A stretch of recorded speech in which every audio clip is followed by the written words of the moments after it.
Well, Israel, I have a little work to take care of. Look, Pop. There's a parrot like Captain Jonas has. Let's say hello to it. Ahoy, mate. Stand by to repel boarders.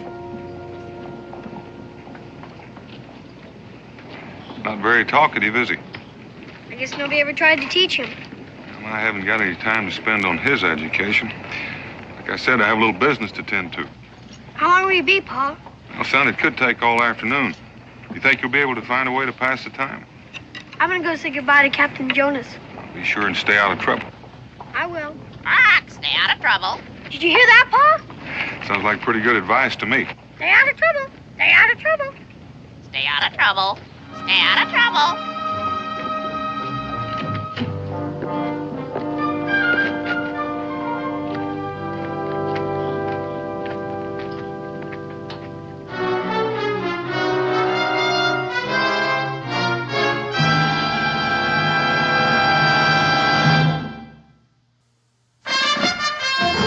Daniel Boone was a man, yes, a big man, with an eye like an eagle and as tall as a mountain was he.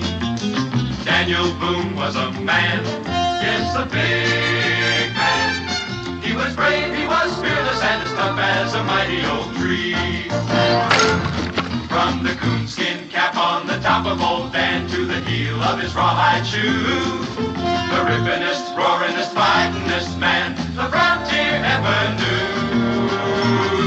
Daniel Boone was a man, yes, a big man, and he fought for America to make all Americans free. What a Boone wanted to do and what a dream come true was he.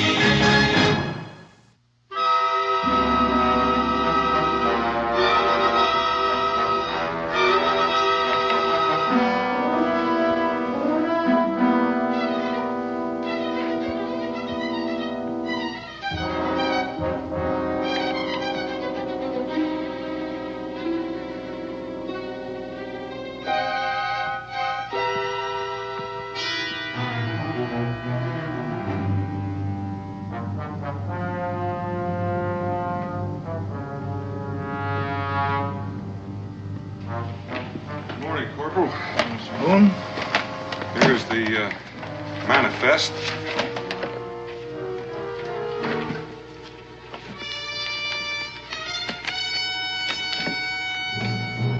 Duplicates if you need them.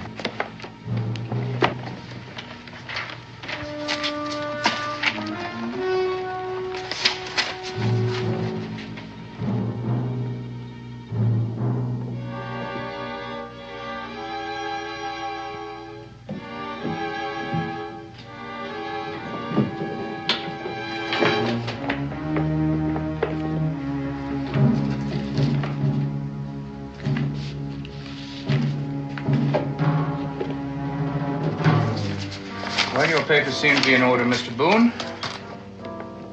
Guard, take these upstairs, please.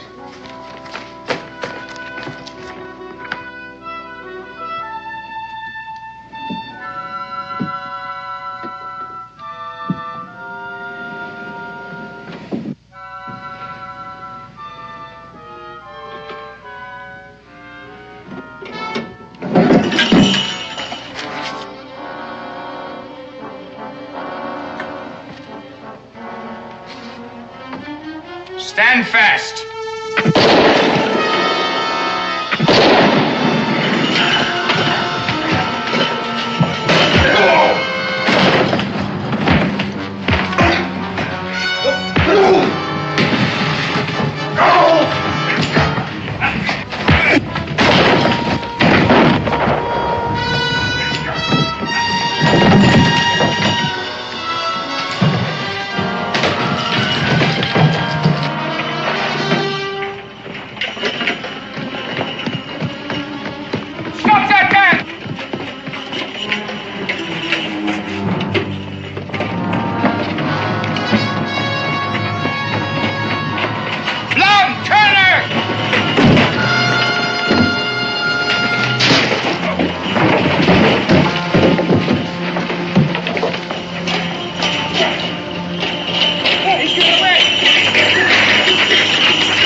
open.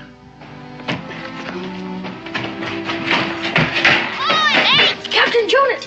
Ahoy! Ahoy, mates! Did you hear that shooting out there? Aye, lad, it's plenty shooting I've heard in my day. And many's the 9-pounder I've touched off from the deck of the Unicorn here. Ahoy, unicorn! I remember this French privateer closing in on us just off the Bahamas. Carrying twice-star sail and twice-star guns she was. I don't mean that kind of shooting, Captain Jonas. Well, sir, the very first broadside from the Unicorn, and we parted that Frenchie's mainmast neat as the hair on a parson's wig. I mean the shooting out there in the street right now, and all the soldiers running and everything. Lower your anchor, laddie, and take it slow. Honest, Captain Jonas, they were chasing this man, and he was carrying a box.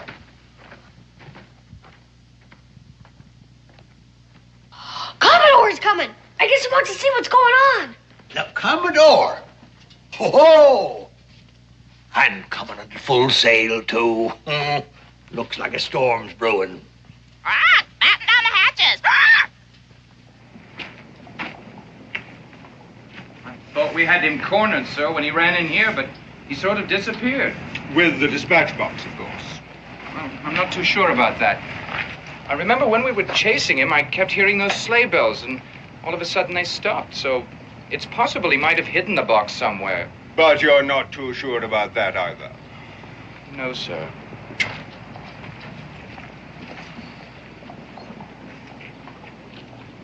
Well, there's one thing you can be sure about. Unless that thief is locked in the guardhouse by this time tomorrow, a certain ex-corporal will be put there in his place. Can you tell me who that ex-corporal would be? Corporal? Yes, sir. Me, sir. Well, I must say your fund of factual knowledge is increasing. Corporal, I'm sure these good people have business of their own to occupy their valuable time. Yes, sir. All right, you heard the Commodore. Now move along. To your homes. I suggest you search the stable area. When you're done, leave a watch here. That thief may return to look for that box himself, in the likely event that you fail to uncover it. Lieutenant?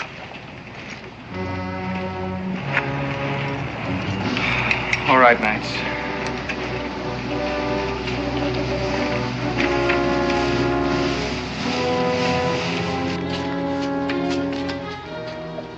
I saw him throw it in there, just before they chased him away. Blow me down. Pipe down. Good night. It was heavy sail. Made a very big splash. It must have been awful important the way they were chasing him. Aye, lad, I expect it is. I better go tell the Commodore. Relay that talk, mate. Don't go stirring up any whirlpools. I know the ways of the British Navy, and you don't. But a thief's a And thief. the British are the British. Like it's not that scurvy dog's doing us a favor. There might be secret papers in that box. If there are, it's my judgment they're better off in our hands than the British. You don't love the British, do you? The king quartering soldiers on the people, hanging poor lads from the yard arm. And your pod say the same thing. I gotta get me hook on that box. Just one hitch. How are you gonna get that box away from all those soldiers? You leave that to old Jonas. You're not alone now, lad. You got yourself a shipmate.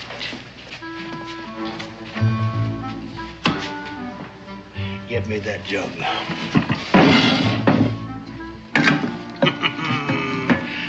We're going to disguise that box as a keg of rum. It's a waste of good rum, but we wouldn't want them doubting our word now, would we?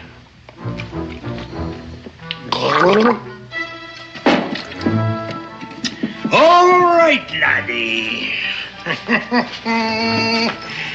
Let's lay a course for that well.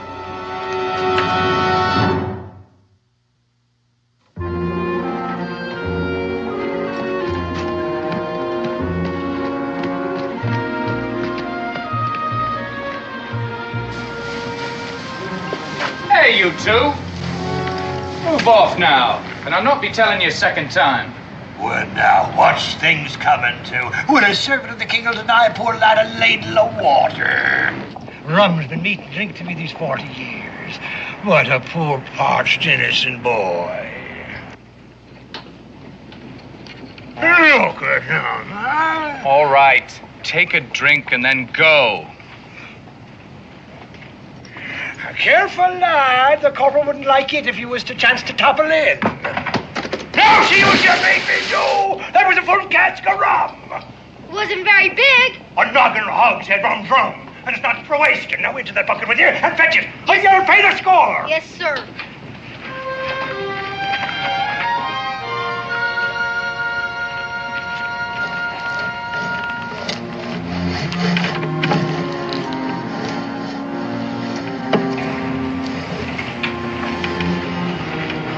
What's going on here? Clumsy lad tipped a full cask of rum into the well. I'll be hanged by me thumbs if I take it away. You'll be hung by your neck if you don't get him up here in just 1 second. Oh, I'm sorry, Corporal. You're interfering with the king's business here. Hold it! King's business? What kind of business? None of yours. Now up with that bucket or you're going to the guardhouse, the both of you.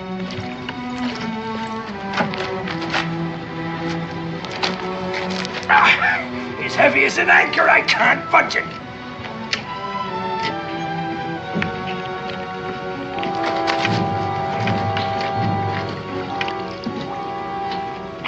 God help me with this bucket.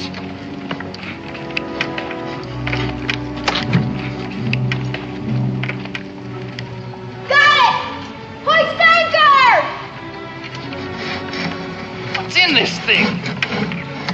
Oh, you'll never make a sailor, laddie. When I had both me hands, I could hoist a schooner's mainsail by myself and never draw a hard breath.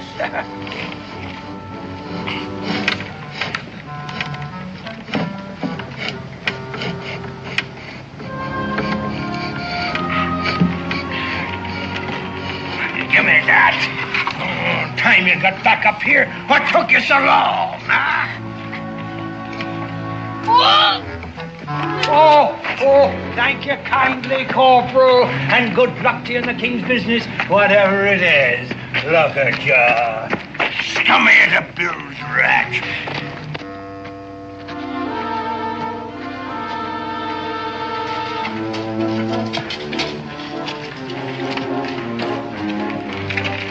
This door.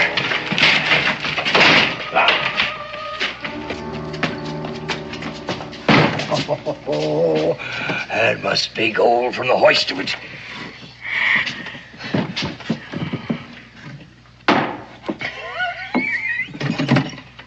Come on.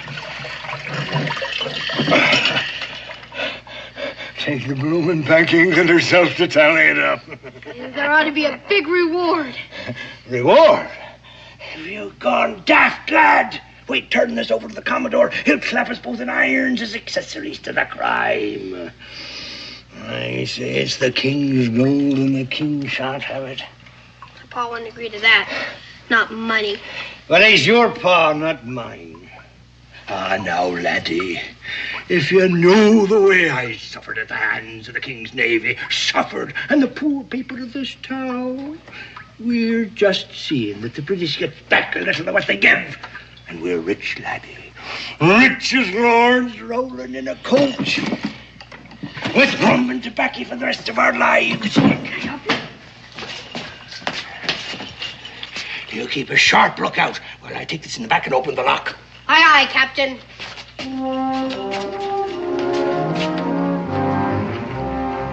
Captain Jonas, it's a man with a scar. He's back.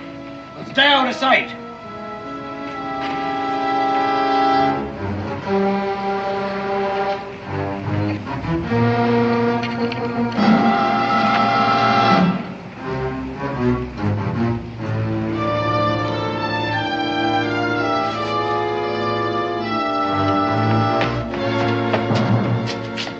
He's still out there. He's come looking for his box. It's a pity we didn't leave it at the bottom of the well for him to find.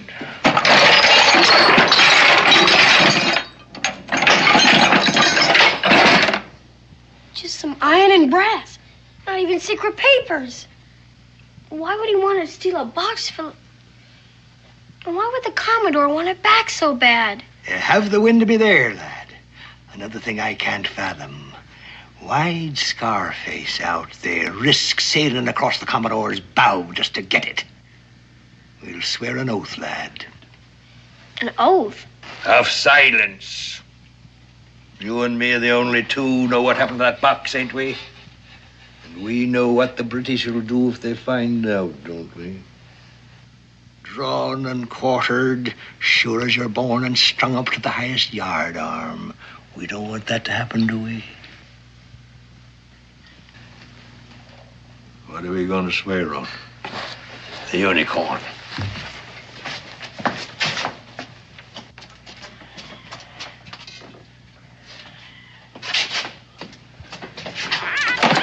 We'll need a witness. Batten down the hatches. Ah, fine ship, the unicorn. Honest and true to me she was. You'll not find a better thing to swear on. I swear to keep mum on what we did today and never to tell the name of my shipmate, or may I boil in oil. Swear. I swear. Share and share alike. And so we shall. I'll keep these bits of metal, and the box will come in handy for you when you're back in Boonesville for your lunches. Just fits. You mean it's for me? A going away present, so you'll not forget old Captain Jonas. Now, you best hoist your jibs and set a course away from me. And look out for Scarface. You come athwart his course, it'll be your last voyage. Remember, we're shipmates, and remember what we swore. You can count on me. Mum's the word. Fair winds, lad. Bye. Fair winds.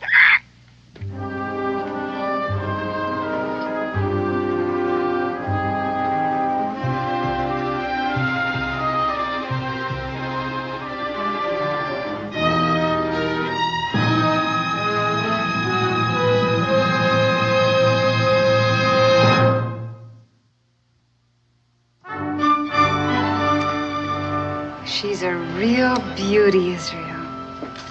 Just the thing for the mantel of the new room your father's promised to build you. Your clothes are dry by now. You better get dressed. Why, Ma? Just have to take them off again when I go to bed. Suppose I said, why bother to tidy the beds every day? They're just going to get mussed again when we go to sleep. Why do you bother, Ma? Because we're a neat and civilized family. Yes, ma'am. Now, you better get dressed. I think I hear your father coming.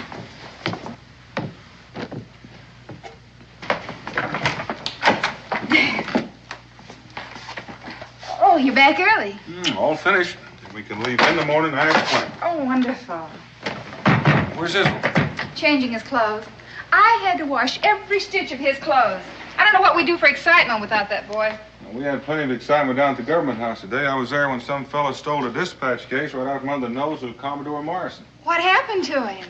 Well, I don't know. The last time I saw him, he was heading for the hills. 6 or 7 soldiers after him. Where'd this come from? Oh, Israel brought it. Is something wrong? Well, I don't know. This is an official dispatch case like the one all the ruckus was about this afternoon. How'd you come by this, son? Oh, I found it. Bottom of a well. King's seal. Did anyone see you with this? No, Pa. I was down there all alone. Israel, put your coat on. We're going to pay a visit to Commodore Morrison. This may be the box they're looking for, and if it is, the sooner it's returned, the better. Can't we just throw it away or something? Nothing's in it. Israel, this is the king's property. A man could be hung just for breaking the seal. What does it matter? It belongs to the British. The truth matters, Israel, and possibly keeping innocent people from becoming involved. We'll be back. Don't be late for supper. I don't think I'm going to be very hungry.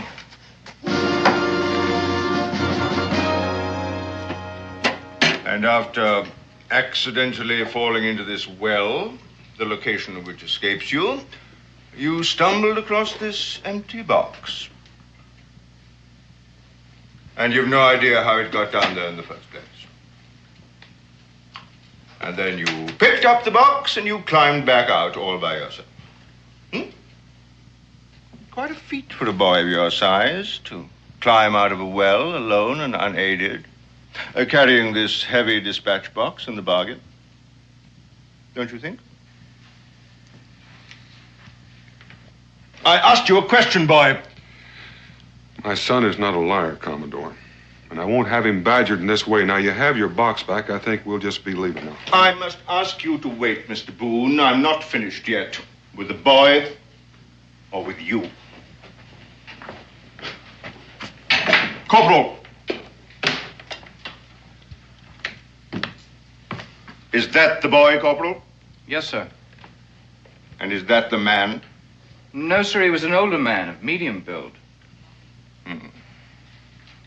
Perhaps you can enlighten us as to the identity of this older man of medium build. Israel, if you have any idea what he's talking about, tell the Commodore. Cat's got your tongue, eh, boy? I suggest we refresh this young man's memory as to the location of the well wherein he found this box. Perhaps when you're at the scene, you'll be stimulated to recall the details of your story. Follow me, Mr. Boone. Corporal, bring that box.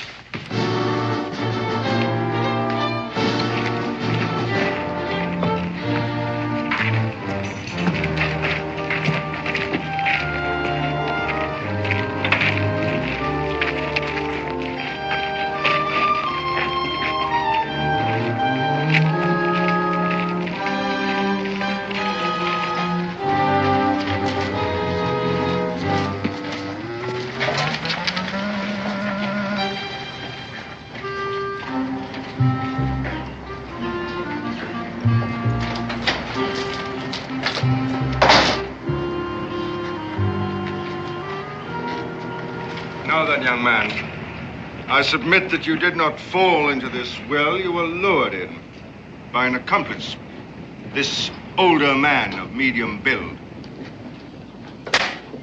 I want his name.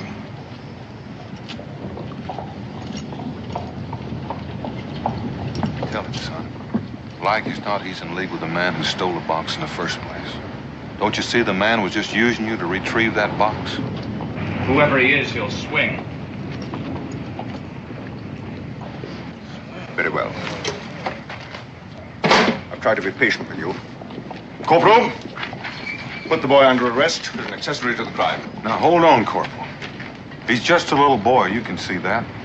And I'm sure if he knows who the man is, he'll tell you. But right now, you've got him so scared he can't talk. Now, let me reason with him for a little while, and I promise you you'll have all the information you want. I gave you an order, Corporal.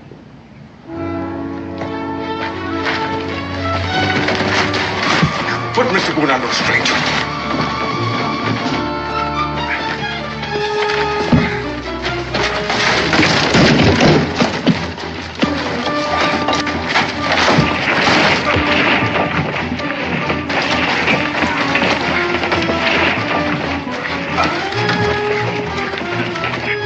That will be enough, Mr. Boone.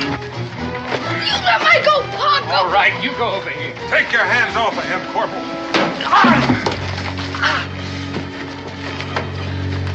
You come back here!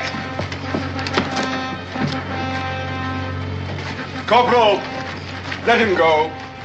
As long as we have Boone, the boy won't go far. Put him in irons. All right, Mr. Boone, let's move. And no more tricks.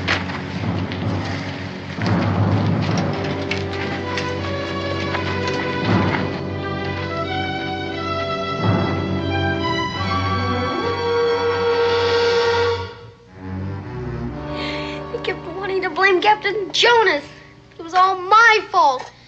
I started it. I swore not to tell. Now they've got Pa. I'm sure your father will be all right, Israel. He's probably worrying about you right now. Son, now pay attention. This box that all the fuss is about.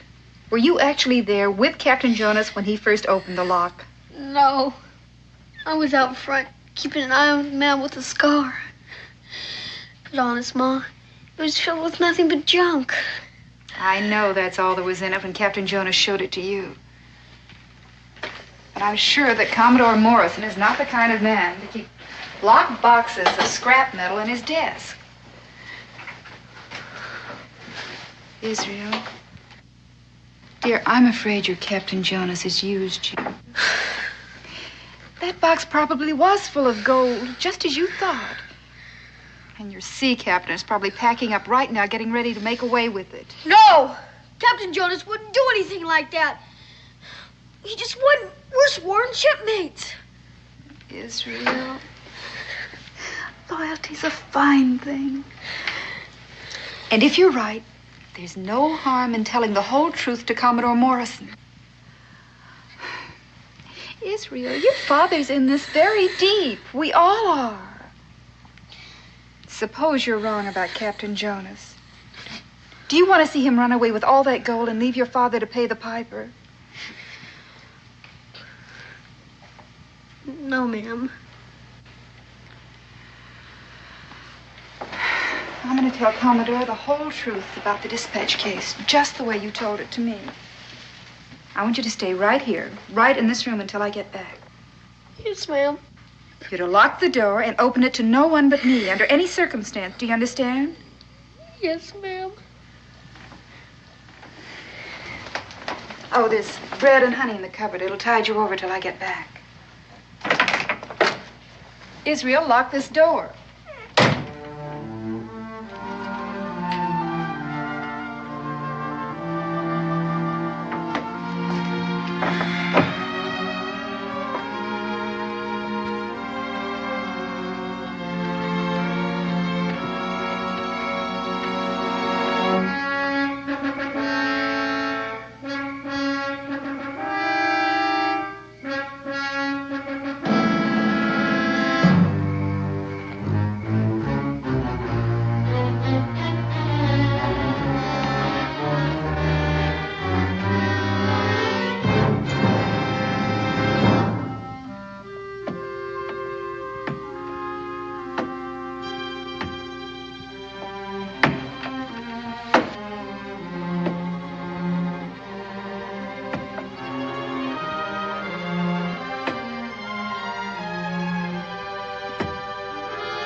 Who is it?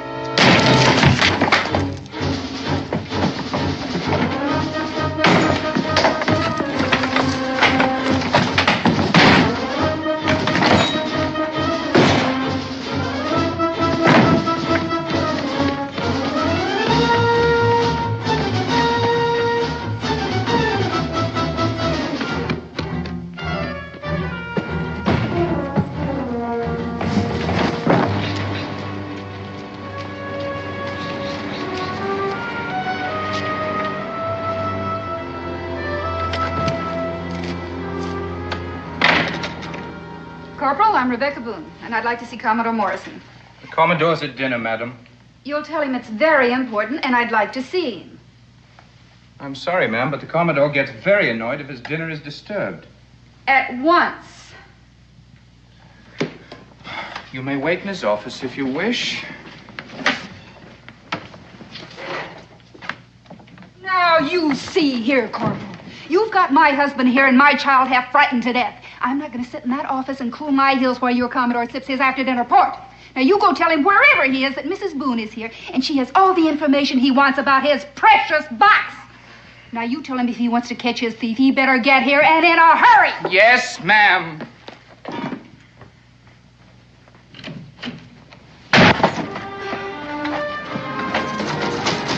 Captain Jonas!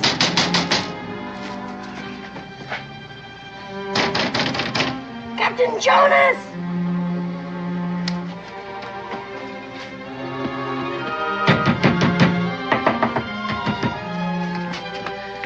It's me!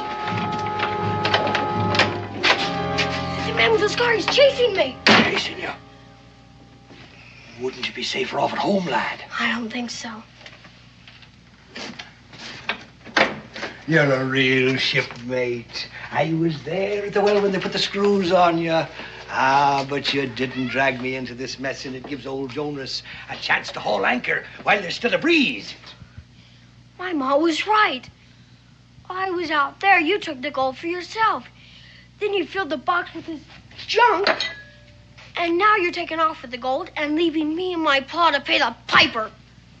You're all of a clove hitch, lad. I'd sooner lose me other hand than cross a shipmate. Look here. Look. Where's the gold? Where's the gold? Only me duds. Huh? Then why are you packing to leave? Well, I'm a proper shame to tell you why.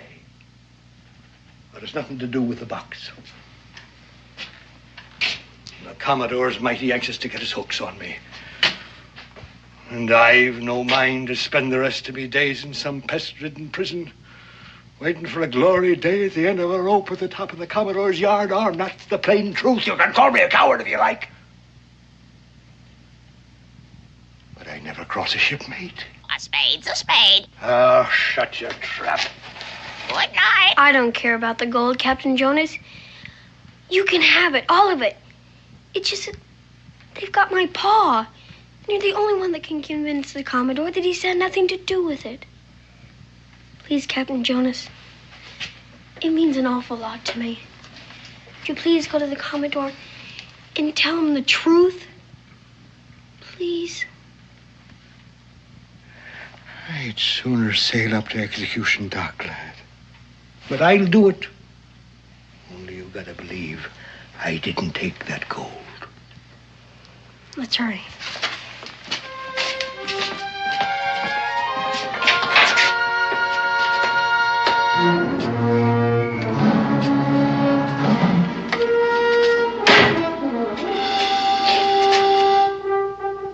I've come for the gold. And until I have it, neither you nor the boy will leave this room alive.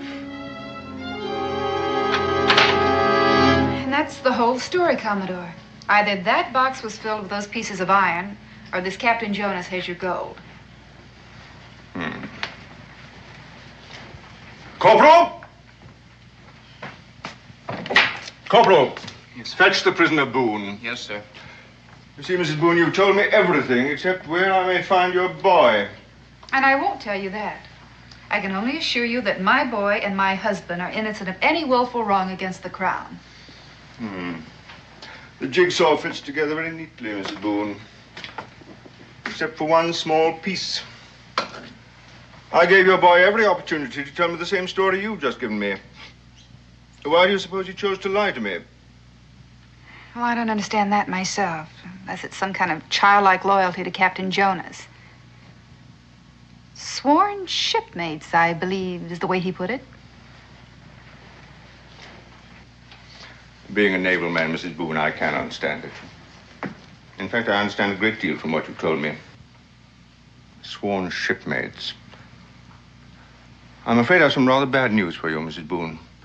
If your son had only told me the whole truth from the beginning, things might have been different. As it is, we are faced with a very serious situation. Becky, Dan. is Israel safe? Safe. Unchain him, Corporal. And be quick about it. I owe you an apology, Mr. Boone, but I'm afraid there's no time now. Your son's life may be in danger. I just left him. Whatever you have him hidden, Mrs. Boone, you best tell me, quickly. If this is some kind of trick. I assure you it is not. That box your boy found was indeed filled with worthless metal scraps. It was a ruse, planted in my desk to trap a scar-faced Portuguese who'd been stealing official secrets from this office. Well, then why did you want to detain our boy? A minnow to catch a shark, Mr. Boone. And you say our son's life is in danger? That Portuguese believes the box he stole was filled with gold. By now, all Phoebus must know it was your boy who found it. Wherever your son is, Mrs. Boone, that Portuguese is not far away. Now, please, tell me where he is. You better tell him, Becky. I'll take you there.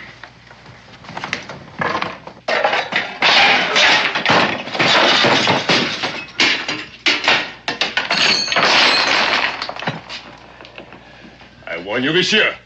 My patience is wearing thin. I've told you all I know. The box was empty. No, it wasn't empty. It was full. But there was nothing in it. But... Stop! I'm telling you the truth! Guard! I've had enough of this. Now, if it is a game you wish to play, we will play it together. Now, there is him, and there is you, and there is me, and there is the gold. It is the two of you against me and the gold.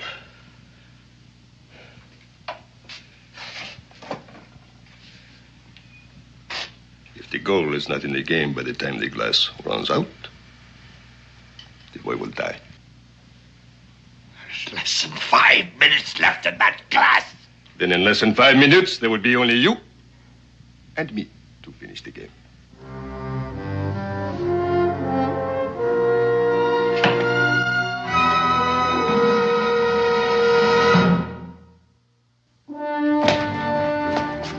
Pedro!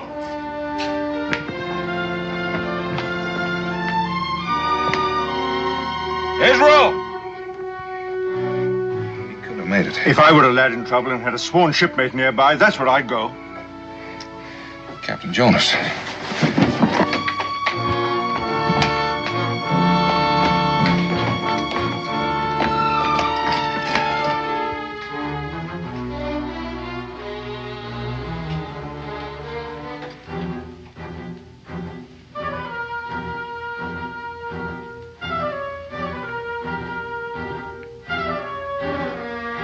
Wait. I lied to you.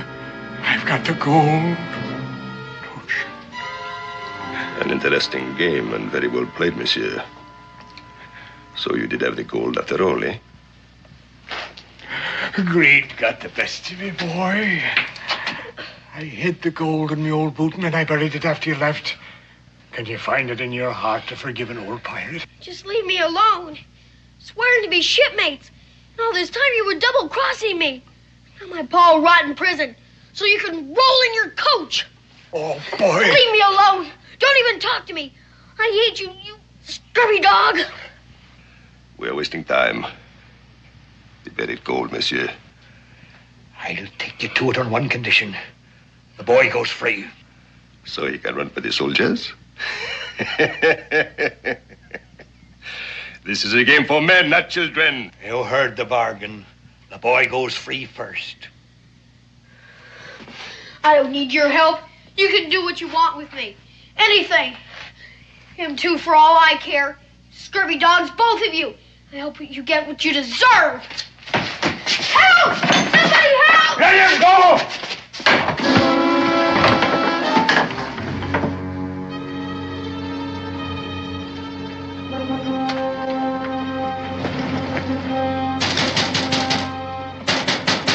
Open up in there.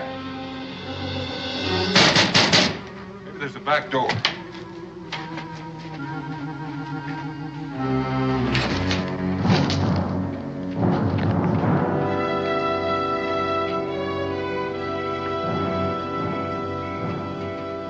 Captain Jonas? Are you in there? Nobody's here. Let's go.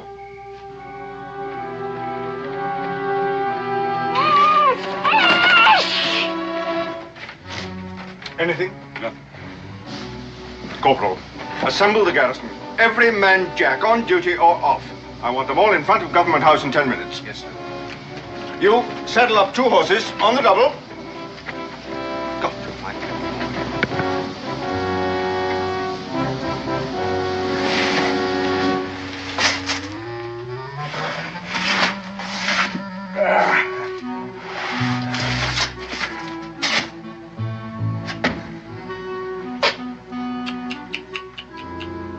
The boy almost gave the game away. And now, monsieur, the gold. The boy goes free or I don't watch.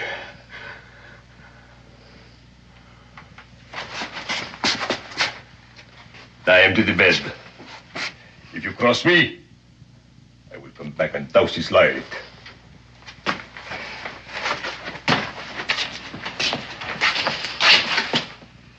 It's for your own good, lad.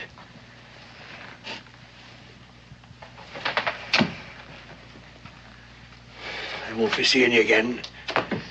It's old Jonah's last voyage. 40 years before the mast, with gales blowing in my ear and hardtack rumbling in me gut. And I'm to end my days like the old unicorn herself, with nothing but a rusty old anchor to mark her bones. You have done enough talking. That is sweet. Good morning.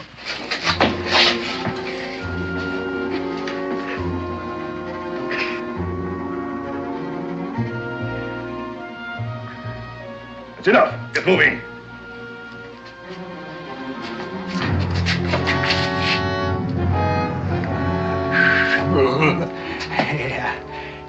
You gotta have a shovel to dig a treasure. Or a grave, monsieur.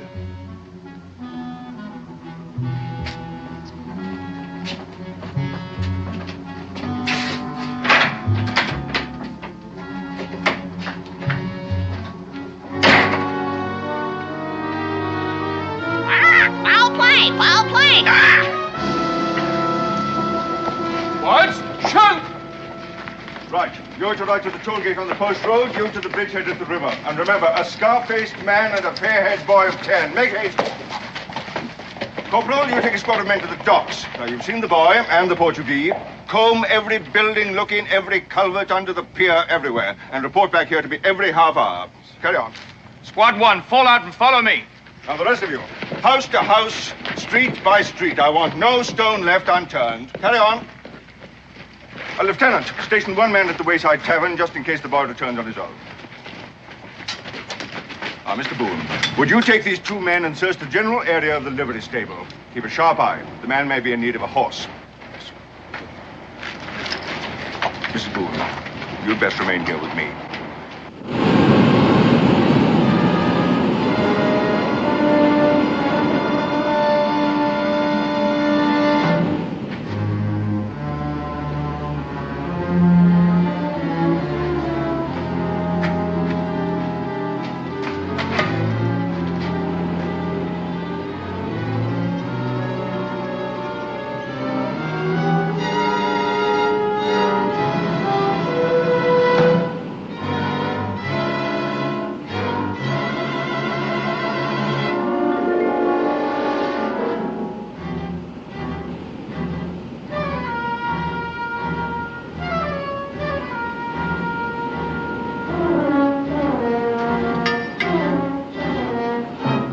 Father.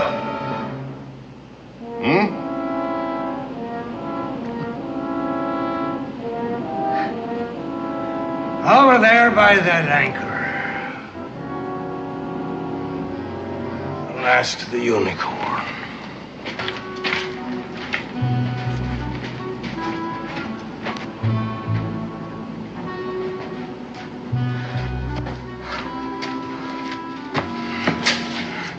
There.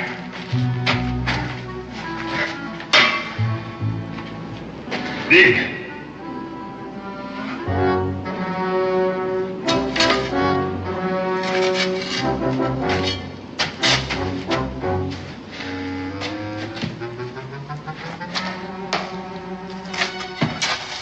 Foul play! Ahoy! Foul play, foul play.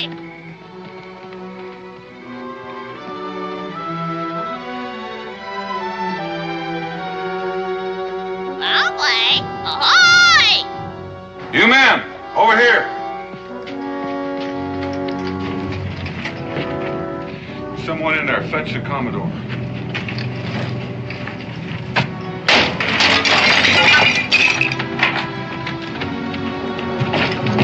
Foul play! Ahoy! Who tied you, son? Captain Jonas. Dan? Becky! In here, the back room.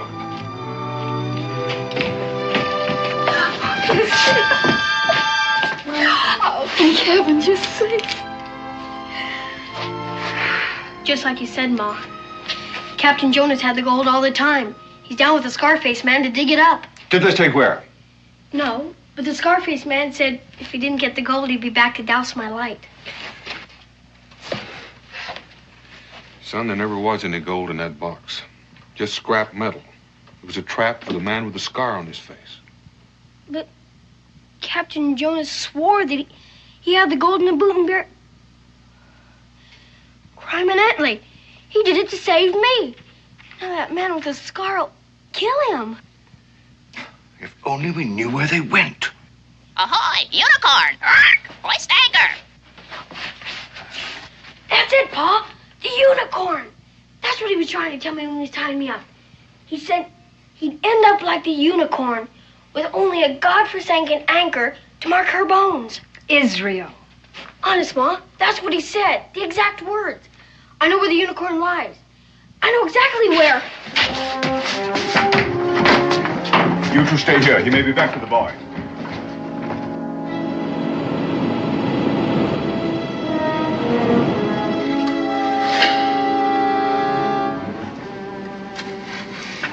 For a rum-soaked sponge. The tide must have shifted the sand. No, I know it was right beside the fluke of this anchor. Keep digging.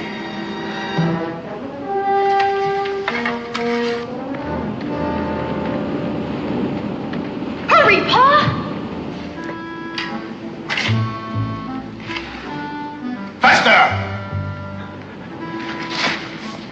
That's as far as I go. I'm sick and I'm tired, and I reached the end of my string. There's no gold, and there wasn't any. Go ahead and shoot. And remember this. If any harm comes to that boy back there, I swear I'll come back from my grave and I'll see the color of your insides. If you have nothing more to say, monsieur. Shoot! Blast your throat! No! Drop that gun.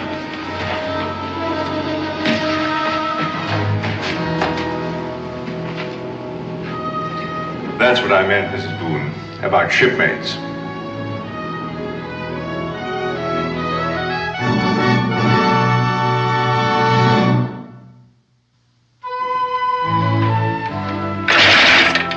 Not scrap metal this time.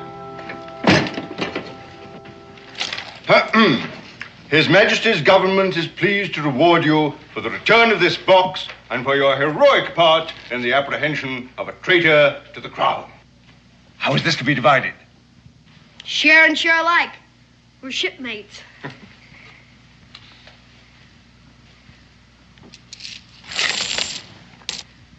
Crime in Italy. It's a bloomin' fortune. Israel, what do you say? I say we're rich as lords, rolling in a coach with enough for rum and tobacco for the rest of our days. It's a good thing we're going back to Boonesboro. Not a minute too soon.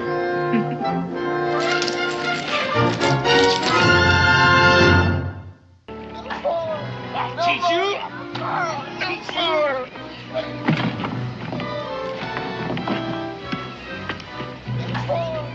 Teach you?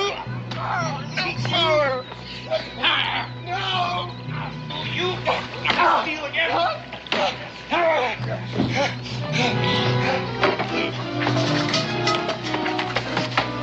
Hey, you there, boy! Easy, boy, easy, easy. Nobody's gonna hurt you. You boy, easy. Lord Almighty, what's been done to you, boy? No, Mr. Blake. No. Leave the sinner be. Don't help him. No. You did this to the boy? He is indentured to me. I may do with him as I please. Get away from him!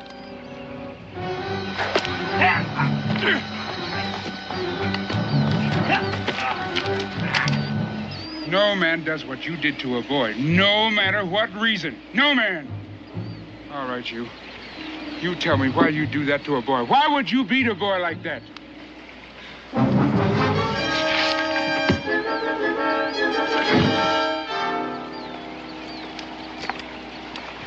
He who gives service to the sinner is as the sinner and must suffer penance. On a day of fast, which I proclaimed, you took bread from the larder and relished it. I repent, Master, as he must repent for sharing my sin. Well spoken.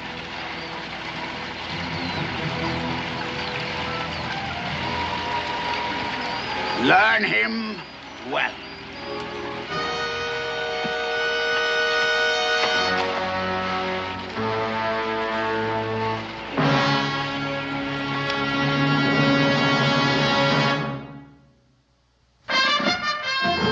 Daniel Boone was a man, yes, a big man, with an eye like an eagle and as tall as a mountain was he.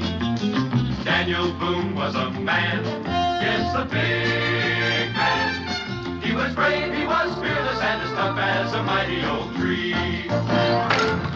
From the coonskin cap on the top of old Dan to the heel of his rawhide shoe, the rippinest, roaringest, fightingest man the frontier ever knew. Daniel Boone was a man, yes, a big man, and he fought for America to make all Americans free. What a Boone was to do, and what a great American was he.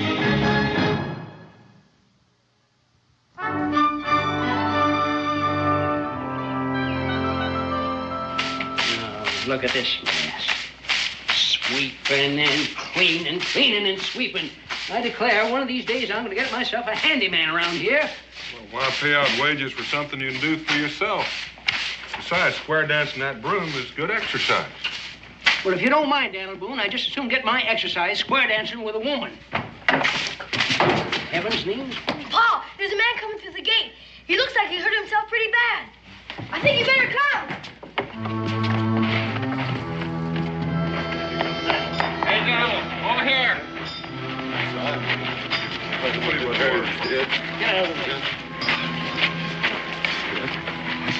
Take it easy. What are you saying, boy? What's this all about? I'll get a towel. It was Mr. Blake. He was my friend, and we were traveling together. And we camped about 10 miles up the road. And I went to fetch some water, and then it happened. What happened? What? How'd you get beat up like that? I don't know. I was hit from behind, and when I came to, he was dead. The whole camp was just torn apart. And, God, it was terrible. I don't know. I just... Who are you? Who is this Blake, this friend of yours? Emmett. Emmett Morgan. That's my name. And Mr. Blake, he was just a friend of mine. He was coming to see his brother. Would his name have been Cyrus? That's Cyrus. Cyrus Blake. That was his name. Get eating, Blake. I'm already here. Now, what's all this about? Your brother's been killed, Enoch. The boy just brought the word. Cyrus dead.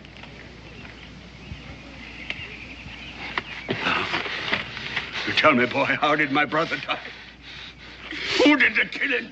I don't know, but I found this sticking in his back.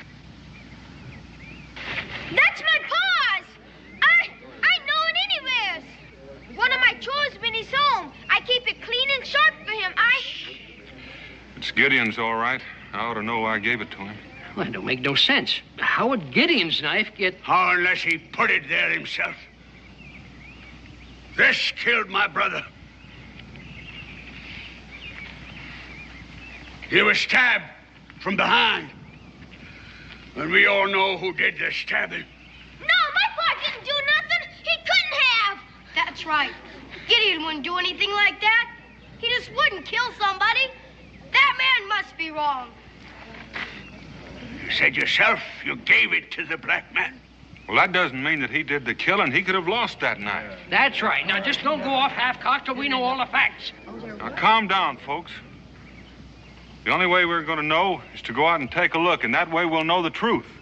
Very well. I'll wait for the facts. But when we find the murderer, I'm gonna take my vengeance, son. Let's get the boy inside. Come He on. needs attending. You're sure gonna need it. Edward, go tell your mother she's needed. Yes, sir. Now, the rest of you men that want to go, meet me here in 15 minutes. I'll go with you, Mr. Boone. I know right where it is. Oh, you stay here. What you need right now is food and rest. I'll take you.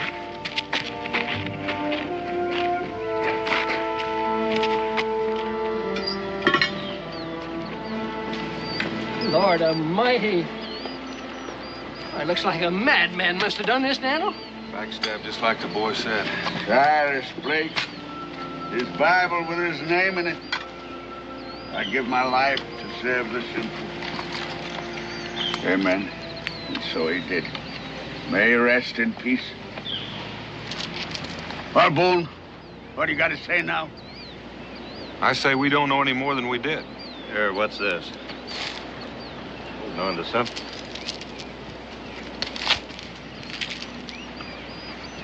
Well, what is it? About a year ago, Gideon wrestled down a grizzly with not much more than his knife. He made himself a necklace out of its teeth. Well, that's proof enough for me. Now, which of you is going to join me while I hunt the killer down? Now, wait just a minute. What more do you want? The knife, the necklace, both belonging to the black man.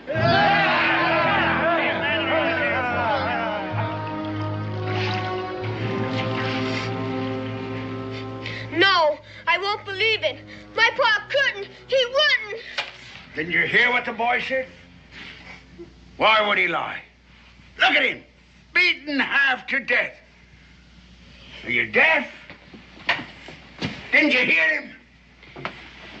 Enoch, if you say one more word, so help me. Dan.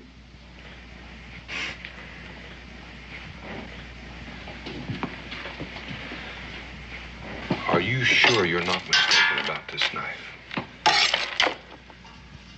And this necklace? No, sir. No, sir. Those teeth. I'd never seen nothing like them before. They were around his neck when he was beating on me. When the black man was beating on me. Boone, I've waited long enough. There's only one black man in these parts, and his name's Gideon. That's right. Everybody knows Gideon. That's big man and Gideon over there.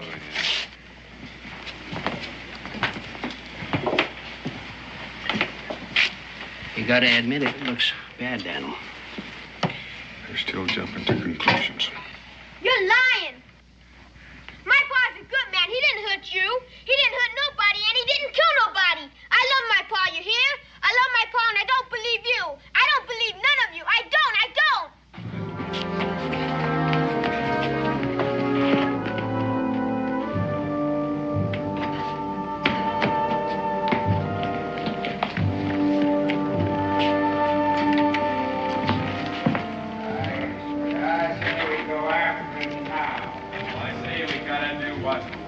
We ain't heard what all Boone's got to say.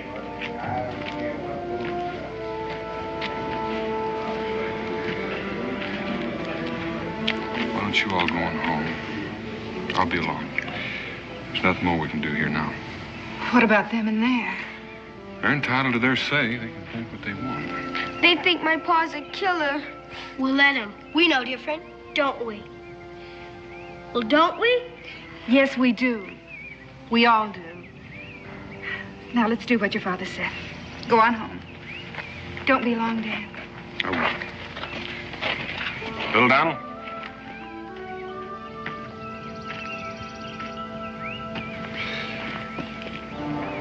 Things are going to work out. You just keep on believing it.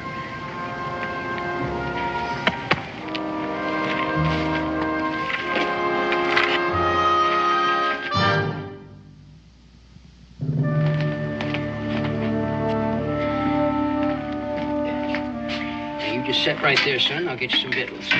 Thank you.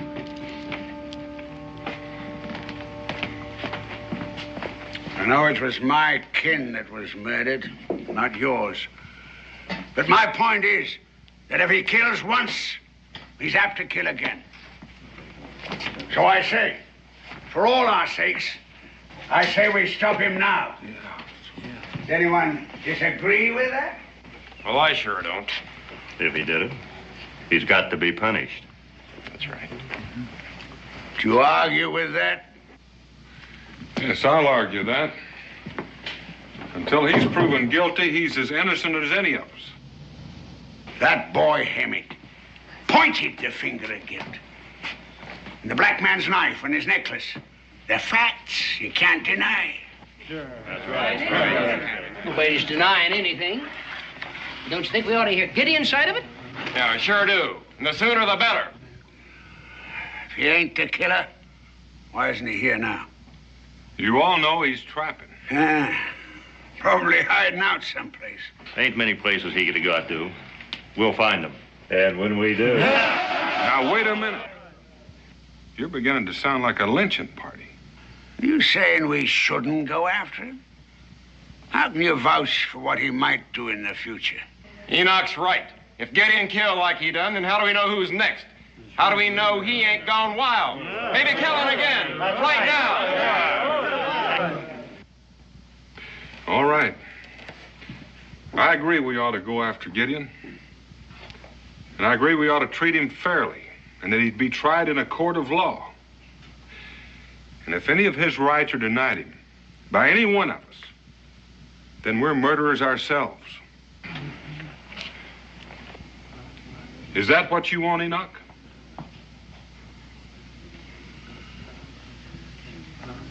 All right, go on home. Your women and children will be wondering. Tell them what you're doing. And meet me back here after supper, ready for the trail.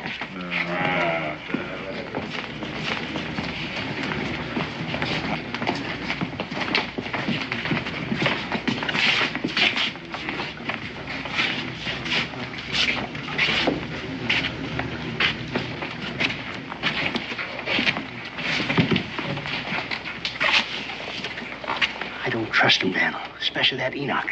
He don't want a trial, he wants a hanging. If he gets them all heated up again, they'll lynch Gideon when they lay eyes on him. Well, that's why I'm not going after Gideon. With them. I'm going after him alone. Take care of that boy back there. Oh, he's well took care of. No, not that way. I want him here when I get back. I have an idea he's not telling all he knows.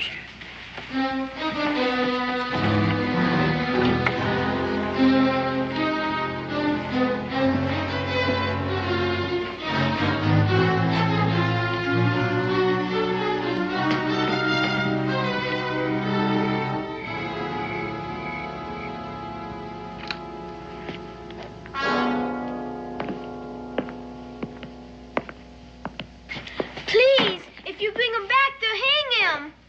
I got to, little Daniel. There's no other way. I got to find your pa. But, Pa, you're his friend, his very best friend. That's why I have to go after him. There's a chance that he might be hurt. Now, I'm not saying it's likely, but there is a chance.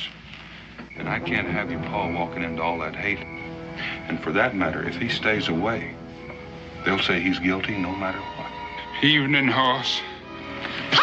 Oh, Pa! Pa!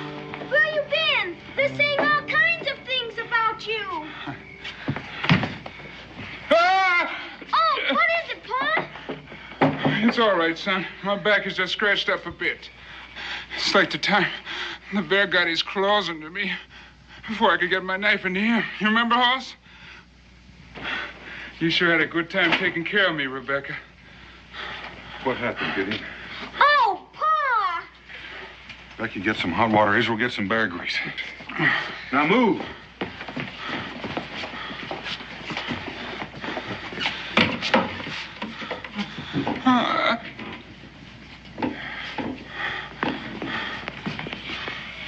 Somebody beat on you, Pa! Somebody beat on you something terrible! It's all right, son. Who did it, Gideon? Hoss, I don't know. All I can remember was fighting with a man called Blake. I had him down, and then I let him go so I could talk to him. About that time, somebody hit me from behind. Did you see anybody else? A boy. Blake's bound boy. But he's in bad shape. I never really got a good chance to look around. Are you sure the man you had the fight with was named Blake? Oh, I'm real sure. And as soon as I get rested up, I'm going out looking for him. I got a few questions that need some answers. You're not going to find any answers there. He's dead. They found your knife in the middle of his back, and he had a handful of your bear-tooth necklace. You think I killed him, Hoss? Not if you say you didn't. But there's a lot of other folks think I did. Would you put up some grub for me? Why? What are you planning to do? I reckon I better be moving on. I can't stay here. Now sit down. We're going to take care of your back.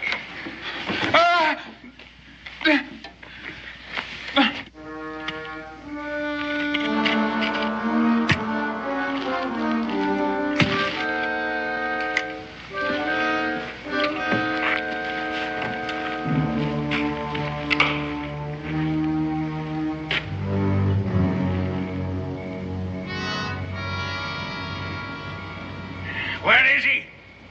He said after supper, didn't he? We're here, ain't we? Where's Boone? Well, he went home to get his pack like the rest of them. He'll be here directly. Every minute goes by, that black man gets further away. Well, why don't we go without him? Where are you going to look for him? There ain't a man here knows his country any better than Daniel. Gideon, too, for that matter. Now, you'll never find him without Daniel, and you know it. Now, just wait. He said he'd be here, and he will. Yeah. He knocked us off. I saw Gideon. Quiet! Where'd you see him? On the way here, I come by Boone's cabin, and there he was, going through the door. And you asked us to wait here for Boone. All right, men, what are we waiting for?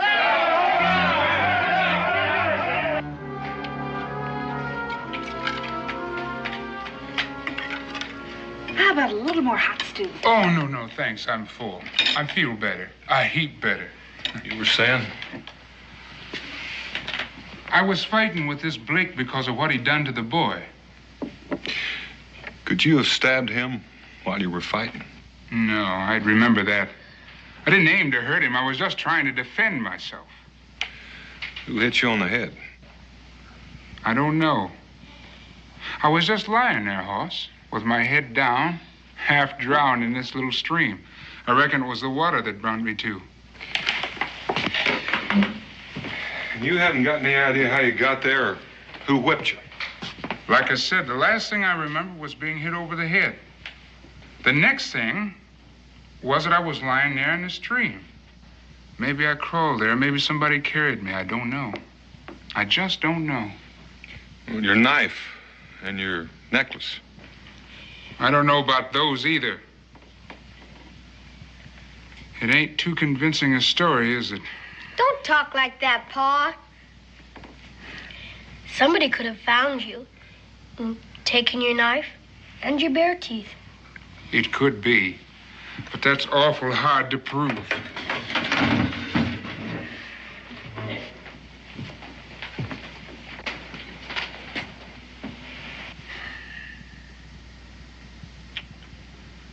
Looks like I got caught between a rock and a hard place, Hoss. What am I gonna do?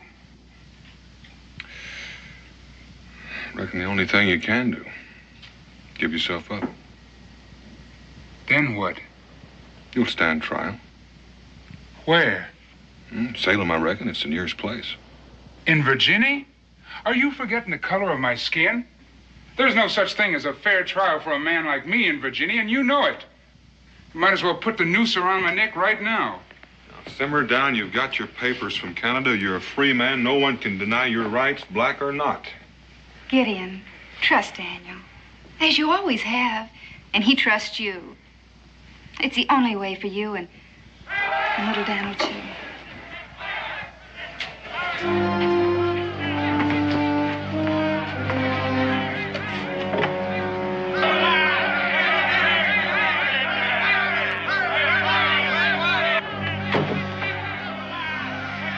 What were you saying about a fair trial, Hoss? I should have cut and run when I had the chance. We know Gideon's in there, Boone. Bring him out. or we'll come and fetch him. Now! We want him now! I was asking you a question about a fair trial. I said you'd get a fair trial, and you will. Now, you stay in here while I talk to him.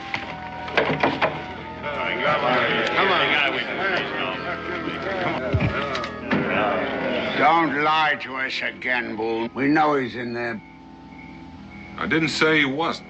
Well, then turn him over. That's what I aim to do, only not to you. I'm going to turn him over to the magistrate in Salem. No, let's hang him now. Get it over with. Now, you listen. I've heard all the threats and yelling and accusations I want to hear. Gideon's right behind that door, but if you want to get at him, you're going to have to come through me. He's sheltering a murderer. He's only one man. That's what he was. 2 men. All right, what are you going to do with him? Just to satisfy you that I mean what I say, I'm going to put him under guard in the fort tonight so you all can see him. I reckon it wouldn't look right if I were to lock you up and let you keep this rifle. I don't reckon it would. Well, I'm ready to go. Come on.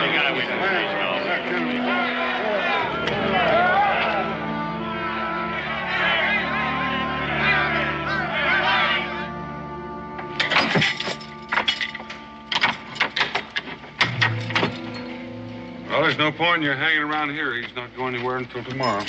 We won't be any further than the tavern, in case you change your mind. Remember that. We'll take the keys. I'll take the keys.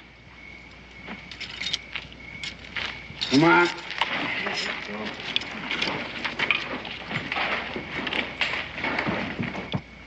When we get this all over with, little Daniel, we'll sure have ourselves a time laughing about the night I spent here in the smokehouse, won't we, boy? Yeah, I reckon we will, Pa, when this is all over with.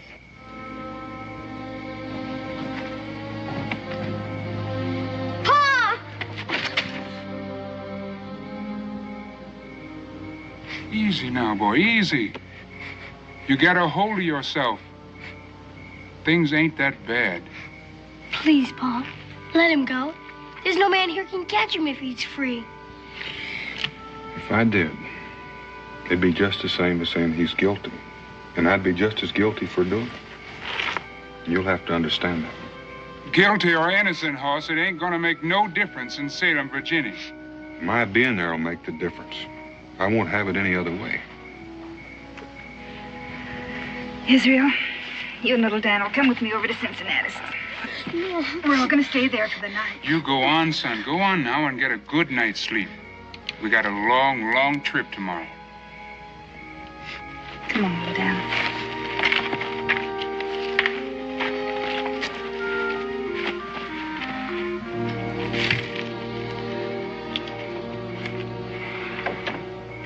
You're going to have your hands full taking care of me, Hoss. You know that, don't you?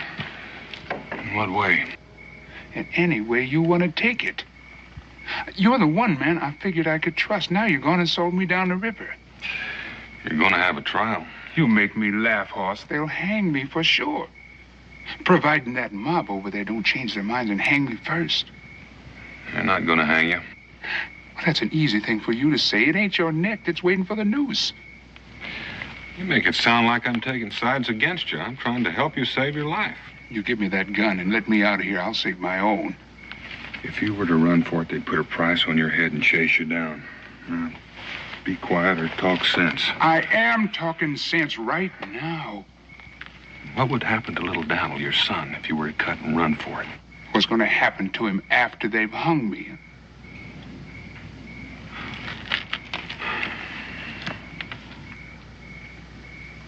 That young boy, he's been lying to you, Daniel. Now, he may be, but knowing it and proving it to somebody else are two different things. You could talk to him. How? When all those people standing guard over him. Or better yet, You bring him here to me, I'll make him talk. Gideon, you get some rest and let me get some. This kind of talk isn't getting us anywhere. What I've got to do is find a way to make him tell the truth.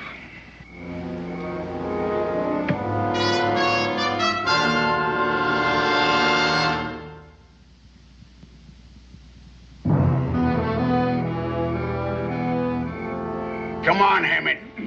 Drink up. No, Mr. Cyrus wouldn't like it. Ah, this is medicine. Rum's good for you. It'll give you strength. So there won't be any doubt in your mind when you say what you have to say.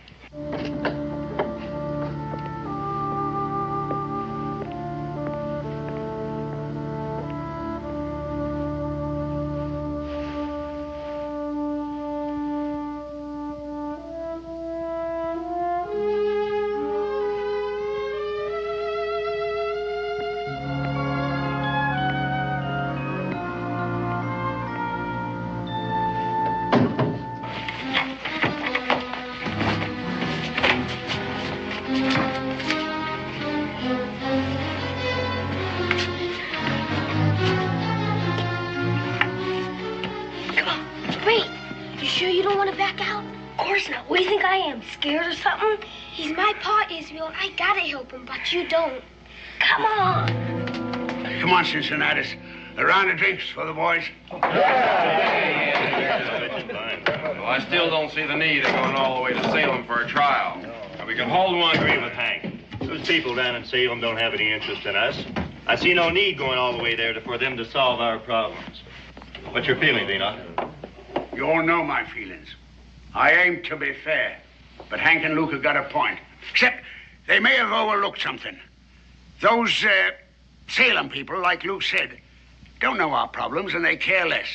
So it's just possible if we take the black man there for a trial, a strange jury might let him loose. Now, I was planning to let you spend the night here, so you'd be satisfied that Gideon can't escape. But if I hear any more talk about you taking the law into your own hands, I will get Daniel and we'll throw the whole kit and caboodle of you right out of here. Now, do I make myself clear? You make one thing clear. You're a friend of Boone's. And you're a friend of the black man's. You can bet your Aunt Emma's gray cat's foot I'm a friend of his. The more I listen to your caterwauling, the friendlier I get. If I was in your place, Cincinnatus... Well, it just so happens you are in my place, but you ain't going to be for long. Now, if I hear much more of this... What I meant was, these men are customers of yours. I think I'd remember that. Oh, I suppose none of you are going to trade with me anymore, huh? That's just what might happen. Well, if I have to cater to a lynch mob in order to make a living, well, I am just going to retire. Now, let's just back up a mite. Are you calling us a lynch mob? Have you got a better name for it? Now, don't lose your temper, Luke. Cincinnatus didn't mean it that way. Well, who says I didn't? Well, there ain't a man here that thinks he ain't the whole judge and jury. You've already got a man convicted with no proof. What more proof do you want? I want a lot more. If Gideon said he didn't do it, then dad blame it, he didn't do it. I don't know of a man who wouldn't lie to save his own skin. Well, there's just a possibility that somebody else might be a liar. I suppose you're referring to that boy there. I ain't naming names, but it's something you could all think about.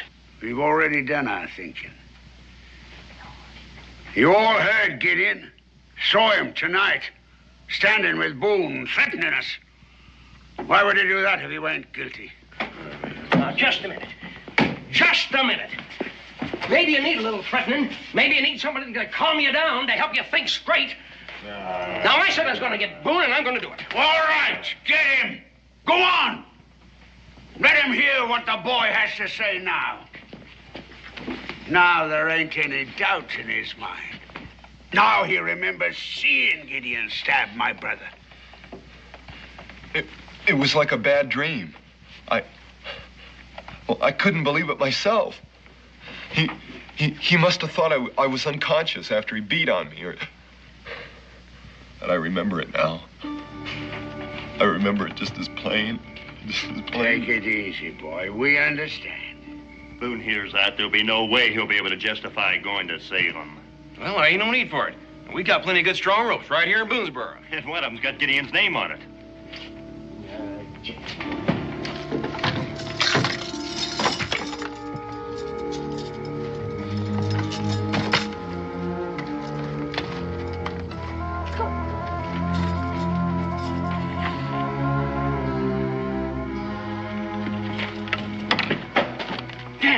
Daniel.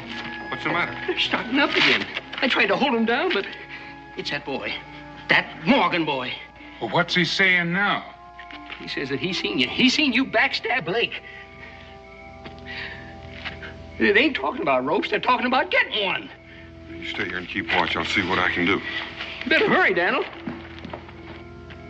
That boy, that Hammond Morgan, seems he's bound to get me hung. You waited long enough? I know my pa has, but it won't do no harm to take it slow and easy, because we ain't gonna get a second chance. Here's the gun. You got the key? You know what you have to do. Don't worry about it. You never heard me when I'm sick. I sound like I'm dying. Israel, I'm depending on you. Now give me time to sneak around.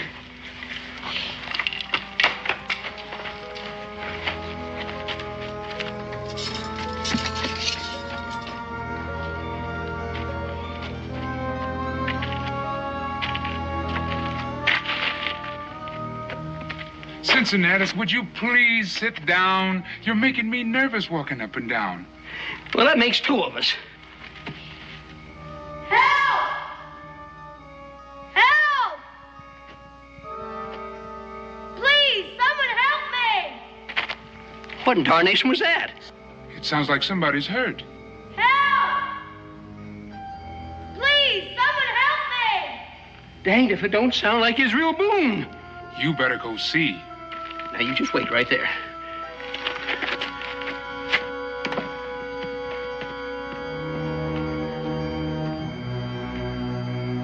Help!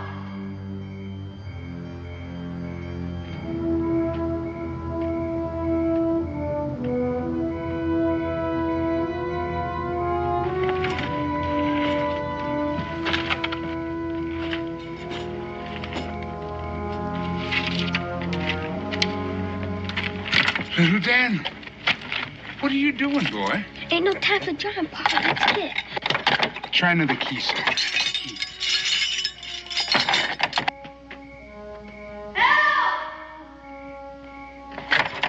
Well, how'd you get here, boy? It don't matter. They're gonna hang you, Pa. I heard them say it. We've got to go. Here's the gun, Pa.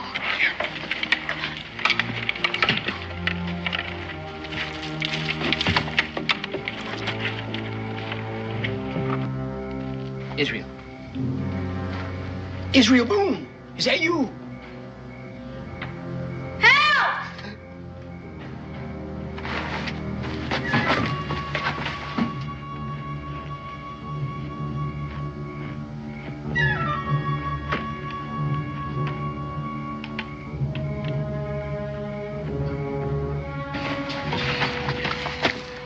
What in tarnation? Israel? Now, there's one thing you're overlooking. Emmett here says that Gideon whipped him. The thing I want to know is who whipped Gideon. You've all seen the lash marks on his back. Now, as far as any of us know, there were only two men present when all this took place. Emmett and Gideon. Now, Emmett's had his chance to speak. I say Gideon's entitled to the same. But not in a tavern. It has to be a proper court of law. Ain't nothing out there. You heard it, didn't you, Gideon? Gideon? Gideon! No. Gideon! Dad, burn it, Gideon! You said you wasn't going anyplace. Daniel! Daniel! Daniel, Gideon's gone. He's got away. You devil crusher! He couldn't have gotten out by himself. I know that, but Well, I heard this noise, and, it's like someone was hurt. It sounded like Israel. Israel? But I didn't say it was Israel. It just sounded like him. So I went to look, and I couldn't find nobody, and I started back. Well, and I went over and found out he was gone. The smokehouse was empty. And he told me he wasn't going no place. Daniel?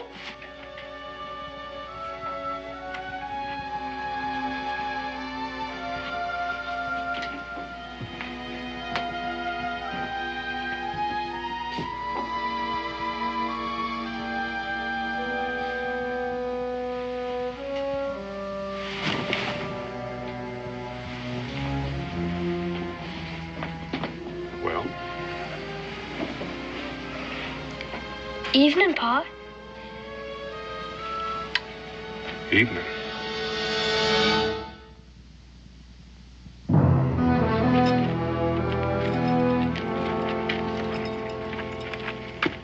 You did this. No, you did. You frightened them into it. The boys did what they thought was right. And if anyone is to blame here, you are. All of you. You wasted enough time. Let's get our guns.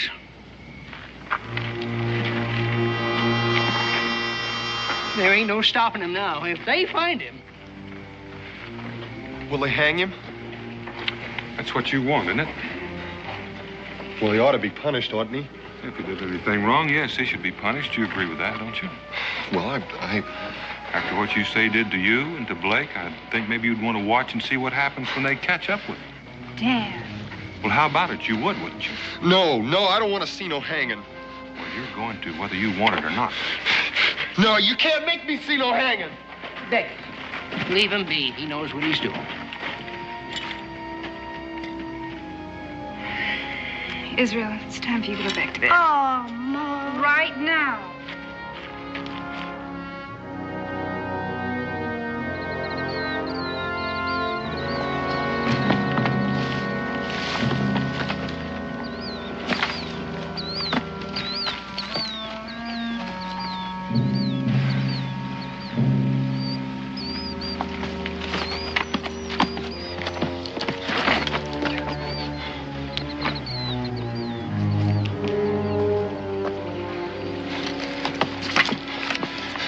Way off, boy. But they'll be here. They'll be here soon enough. I don't understand. But before he gets hung, I want you to meet the man that you condemned to die. I did no such thing. Didn't you? Who do you think stirred that mob up? You didn't. I think you had a reason. Now get out of here.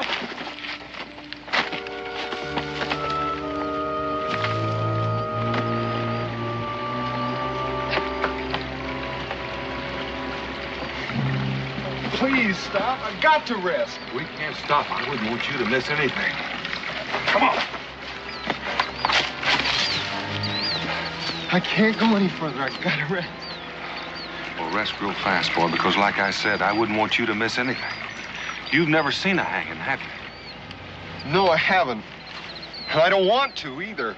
Well, why not? It didn't bother you sitting there in the tavern saying when you saw Gideon doing the killing. In a way, it's your hanging. You're responsible. If it weren't for you, he wouldn't be on his way to trial. Yeah, but I don't want to see it. Well, you're going to. And I promise you, you won't forget. It's not a pretty sight, especially when you're responsible. No! Well, now, you can stop it, boy. You can stop it real easy just by telling the truth. Oh, what do you mean? I told the truth. Are you real sure? Well, I didn't lie. I didn't. Come on.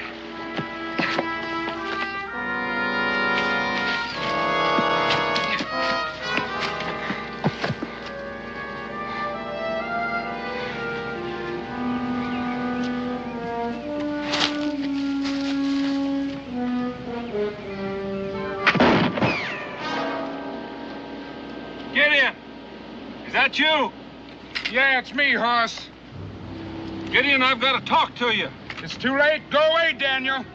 I don't want to have to hurt you, but I ain't going back to hang.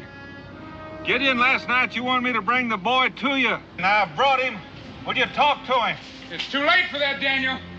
People think I'm a murderer, so it don't make no more difference. Now listen, you stay here. Gideon is not going to miss twice. And if you try to get away, I'll track you. I think you know that.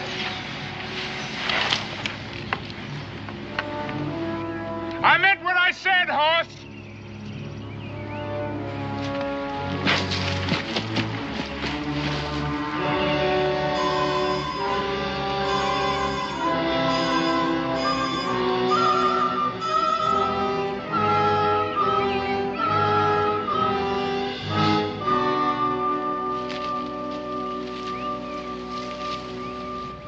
Go back, Hoss. I meant what I said.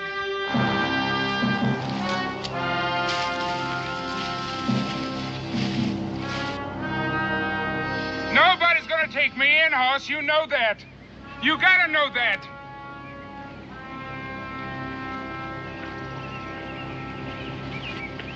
Pa, look out! Gideon, you've got to listen. Get off him! Let him go!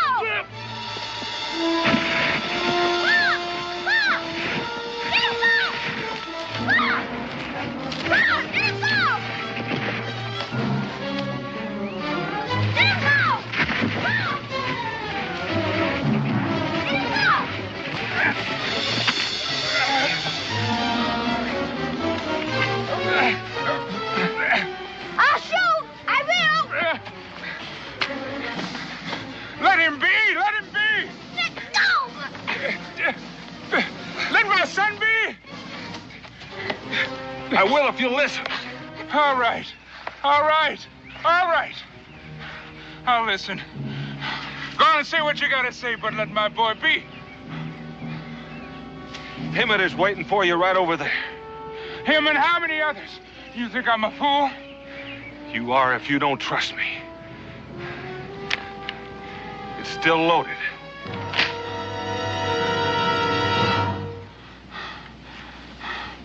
All right, Hoss.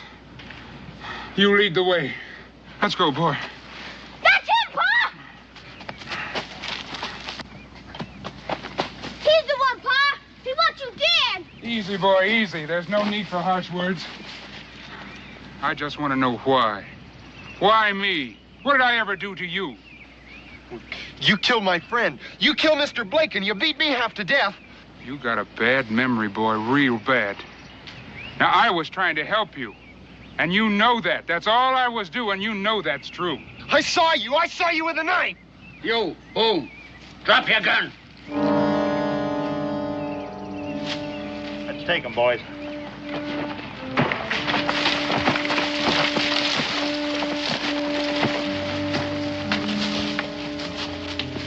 They were gonna kill me. I told you it was too late, Hoss. Come on. Bring the rope. No!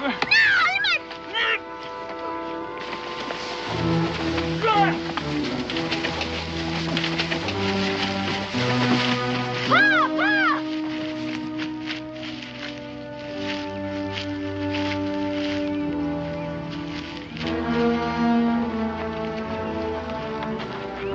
See that knot is good and strong. It ain't gonna give. Not even with his weight. All right. String him up.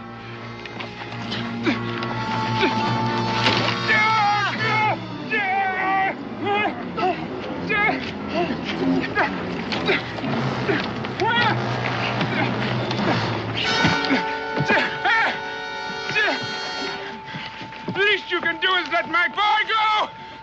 I don't want him to see me. Let him go. No. He will see.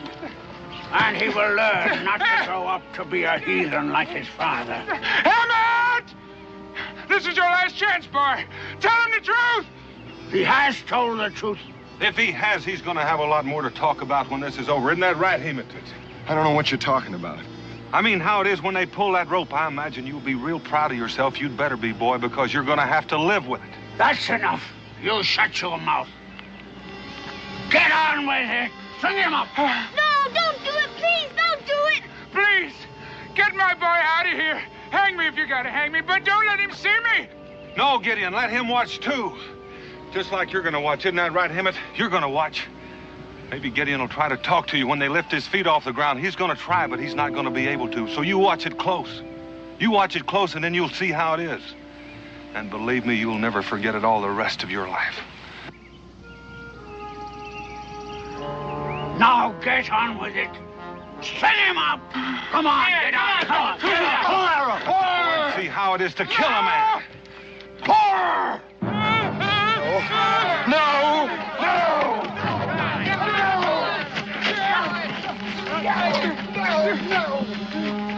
He didn't kill anybody.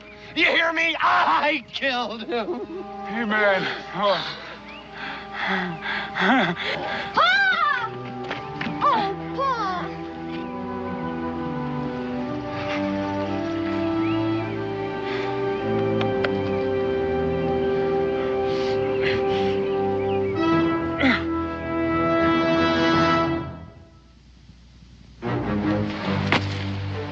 I just didn't know what to do. I didn't know. I was hurt and scared. It was Blake. It was Blake that made me beat him. He made me whip him. It was either him or me, and I just couldn't take no more. I just couldn't. Go on. And he made me beat you. And he made me beat you and until I couldn't lift my arm no more. You couldn't feel nothing anyway. So Blake let me stop. And then he grabbed the whip away from me. And he started to hit me. I don't know how many times he hit me. And I must have gone crazy from the pain. That's when I grabbed your knife. Lord have mercy. That's when you killed him? I didn't know he was dead. I didn't know. I didn't know until I rolled him over and saw where he fell. He fell right on the knife. How come? How come you didn't say? How come you blamed my pa? Made it look like he did it. Because I was scared, that's why. I told you I was scared. Besides, who'd believe me? Apparently quite a few did. You'll have to stand trial, all of you know that. Unless you want to do it here. How about you, Enoch? May God forgive me. You forgive me, too.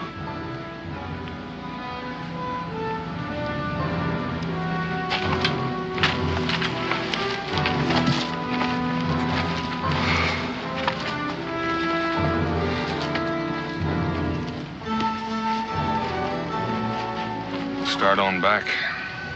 We'll head on over to Salem tomorrow. Will I get a fair trial? I'll see to that. Can you be sure? Well, when Daniel says he'll see to it, he'll see to it. Ain't that right, boy? That's right, Pa. That's truly right.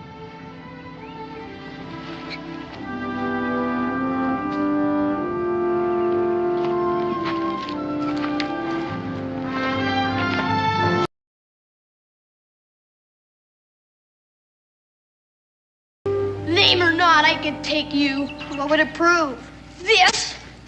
Hey, that was my special arrow. Well, it wasn't very strong. Cherokee Fred made it for me. Well, that makes me a yellow-belly redskin in my book. Go back to Baltimore. Exactly what a fight!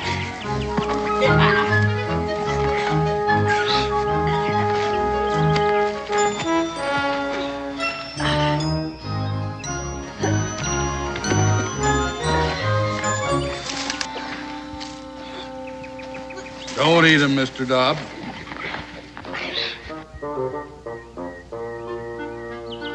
Comfortable down there?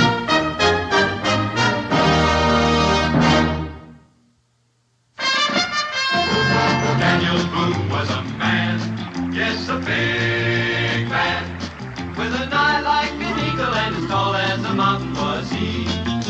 Daniel Boone was a man, yes, a big man. He was brave, he was fearless, and as tough as a mighty old tree. From the coonskin cap on the top of old Dan to the heel of his rawhide shoe, the rippinest, roaringest, fightingest man the frontier ever knew. Daniel Boone was a man, yes, a big man, and he fought for America to make all Americans free.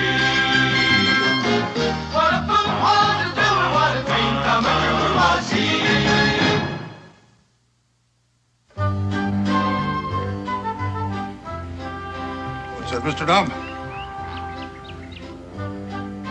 Yeah, it brings back the same thing to my mind. Who are you talking to? Mr. Dobb. Where is he? I don't see anyone. Well, how many could see you if you were over 2,000 years of age? 2,000 years of age? Do you remember about the prophet Elisha? You mean from the good book? Yeah. He went around curing polluted wells and springs so that people wouldn't die of thirst and the cholera. He inherited the prophet Elijah's mantle. He went around doing some hocus pocus of his own, by and large doing good and throwing in some free amusement. Remember what happened then? They ran him out of town. In them days, folks didn't understand that everybody's got to give and take up a hand now and then, as Mr. Dobb says. Why should they? That's what kept Cain in hot water. Well, it was either get out or be rid out on a rail for Elijah, so he got. But that town was rife with pesteriferous young'uns. Learned it from the elders, I presume, because nobody's born mean. You know a lot, don't you? Well, I depend on Mr. Dobb's wisdom a lot here. Without him, I suppose I'd be just an ordinary man. Well, Elijah went. But 42 of the worst of them young'uns trailed after him, hurling mockery and mud until Elijah lifted up his eyes. He said, Lord, I've just took about all of this that one saint could take. Well, the Lord sent 2 bears out of the nearby woods. I suppose you remember what happened. They got it up? 41 by Mr. Dobb here. The other bear was just a mere cub. You mean Mr. Dobbs is a bear? Dobb means bear in the Hebrew tongue. I don't suppose you could show me the way to Boonesboro, could you? Sure, that's where I live. Ah, what a coincidence. You take the road south and take the right fork when you come to it. Oh, well, I'll try to remember that. What is it? Oh, Mr. Dobb reminds me that we'd deem it an honor if you 2 young men would ride along with us and show us the right fork. I guess so, sure. My team and Dre await.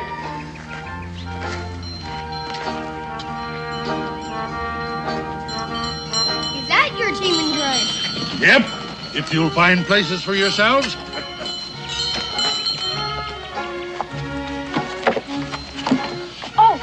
My name's Israel. Israel Boone. Boone?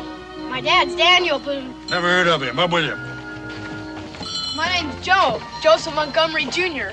My dad's a sea captain. Never heard of him either. Up with him.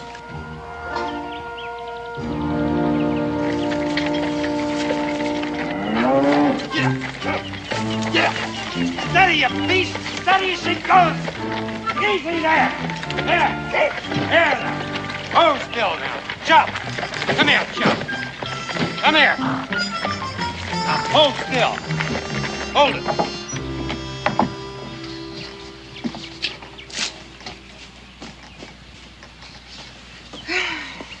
How's the plowing? Oh. That horse will get sunstroke. It's only for a minute. I'll take some water to him. That's my house bucket. Here, fill this up at the well. Oh, nursemaid for a horse. What a way for human beings to live. Well, you chose it for your own reasons. Where is Joe Jr.? There's lots of country around here. I told you to look after him. I tell you to let him be a man. He is still a little boy. Oh, Varna, when I was his age, I know. You were on your first voyage as a cabin boy, living on biscuits and moldy beef and taking the captain's rope end across your back. Is that what you want for our son? Why did I give up my ship, huh? Why did I come to a place where they don't know an oar from a winnow? Because there's room here for him to get away from your coddling and softening, so he can learn to stand up straight in his own feet. I didn't mean to say that. It was an accident. Well, was it an accident that you never let him out of your sight from the day I embarked until my voyage is ended? Was it by accident that you tried to leech out of him everything a man wants to see in his son?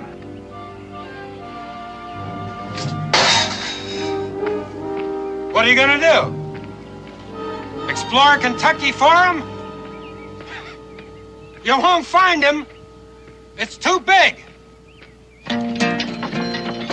On Springfield Mountain, there did dwell a lovely youth. I knowed him well. Re-good today, re today, to dinay, re to dinu. This lovely youth one day did go down to the meadow for to mow. Re-good today, re today, to dinay, re to dinu. You take the right fork.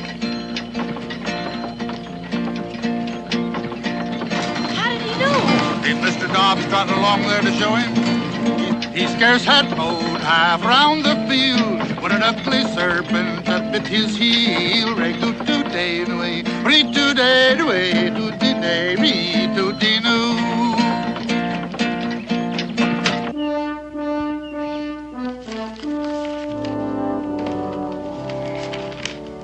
There you are, Daniel. Finest land in the Western Hemisphere. And 1,500 acres of this land that you choose will be deeded over to you, tax-free, when you finish the exploration. Well, I think so. Just trading on Daniel's name and bringing a lot of innocent folks. Oh, you know, Dan, one hand sort of washes the other, so to speak. I think I'll keep mine dry. Oh, but Dan, you... Which reminds me, Cincinnati? Yeah. Raleigh? Yes, please. All right, Dan, all right. 2,000 acres. This land is not yours to deed away. Oh, well, Dan, confidentially, we had this fella in Washington that has connections, you know. That still doesn't change anything. It's still Onondaga land.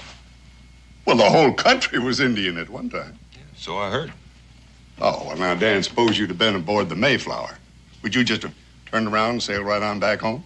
I wasn't there, but the reason this land is still empty is it's held sacred by the Onondaga for the Cherokee Nation. Oh, Daniel, they don't come there once in 20 years. They come there every 7th year to worship. And in the meantime, it's pretty well guarded against desecration. Bunch of unwashed red pagans, is all they are. Well, they're deeply religious red pagans. And they would cleanse the desecration in the desecrator's blood. Of course, that wouldn't bother you. You just have your man in Washington send in troops and wipe out all concern. But you would get a funeral out of it that would be writ up in Journal and Gazette. Even if your widow did get skun out of her acres on the grounds that you didn't have time to finish exploring it. Oh, I don't think Mr. Raleigh'd sink that low, Cincinnatus. After all, getting the explorer killed is the only sure way he can get clear title to that land. Now, you would put in a clause protecting my widow's acres, wouldn't you, Mr. Raleigh? Oh, well, Oh, now, come on. I can take a joke as well as the next one. No, Dan, about these acres, if you... Oh, Miss Montgomery. Cincinnatus, I was looking for my son. Joe? Well, Joe ain't been in here today. He's probably out exploring.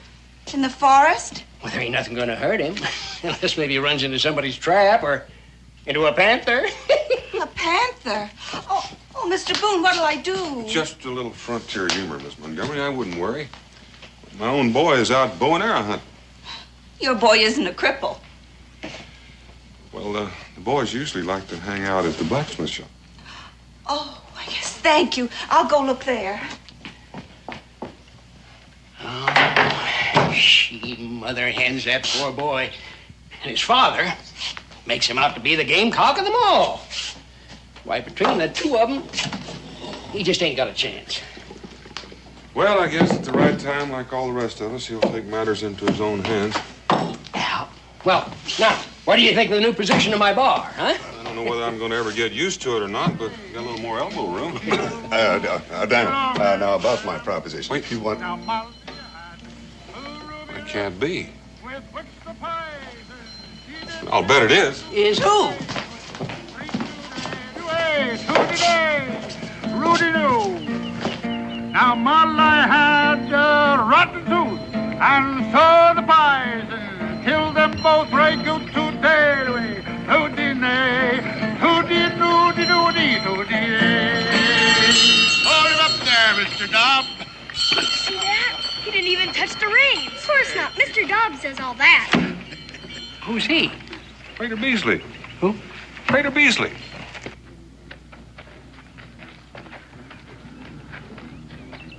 Well, what's Good to see you again, Prater. Well, it's good to see you, Daniel. Mr. Dobbs? Oh, as always. Oh.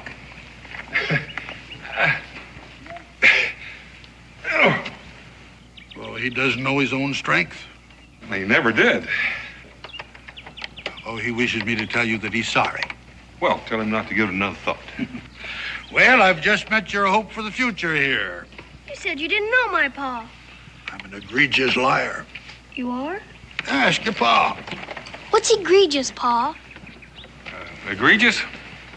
Well, tall tale's an egregious lie. And any boy that can't find the nut of truth in it, well, he's going to grow up to be a man who lives on short squeezings. Mr. Boone, children should be taught to respect the truth. Ma, that's what he meant. Get down from that wagon.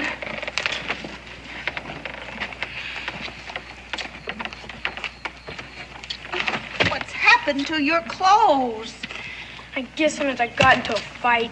Ah, you're beginning to amount to something. Did you win? Did you knock his block off? No, sir, we didn't finish it. Didn't finish it. Now, son, you're gonna find that snotty kid and hammer him until he crawls. We don't feel like fighting anymore. Oh. Nothing personal, son. But the worst thing a man can do is to leave a fight in the middle. Win or die is the rule. It wasn't about anything. There was nothing to win. Your old man will tell you the same thing. Well, not exactly, Mr. Montgomery. If it's principle you're fighting for, then you fight until principle wins or you can't fight any longer.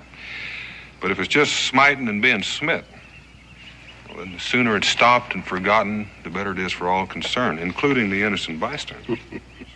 Mr. Boone, you wouldn't last very long at sea. You know, I think you just might. Who are you? Well, everybody knows me. I'm a... Oh, showman, huh? You fight with your tongue. It can turn a man to jelly. Not a man. Joseph. Wait a minute, son.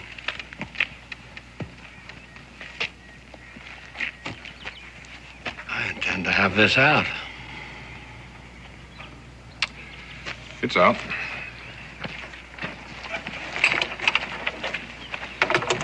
Mister, you live under a lucky star. Oh, Dan. Dan, about that proposition of mine. All right. I'll make it 2,500 acres. Free and clear when you finish the exploration, and that is my last word. I wouldn't touch those acres if they were planted and the corn was 6 feet tall. What's the matter, you afraid? Oh, I wouldn't put it just that way, mister. No. I wouldn't have either once upon a time. And now, frightened of the Indians, won't accept a challenge. Boone, you're a big man. Because once you had guts enough to open up a chunk of Kentucky, well, any man that would do the same can be just as big and rich in the bargain. All right. You go ahead and skulk. Men with the kind of guts we want are plentiful. I hope not, for their sake.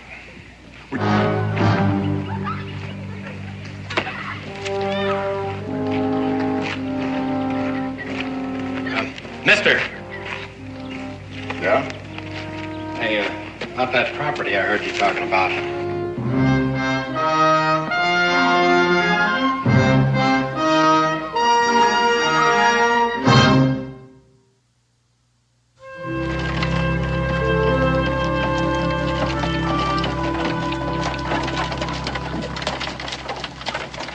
Ooh, boy, woo. Hi, young fella. Why can't I go out with them? Because. Well, here you go. No. I got a compass of my own. And a good one, too, I'll bet. It's hung on the North Star through black storm and hurricane.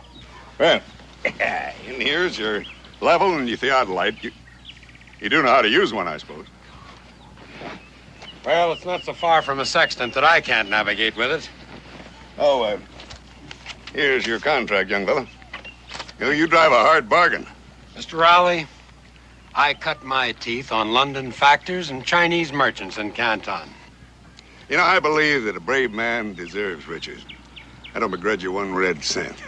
Oh, You do know where the so-called Onondaga country starts up there at the crest of the mountain? Don't you worry about them. No, I won't.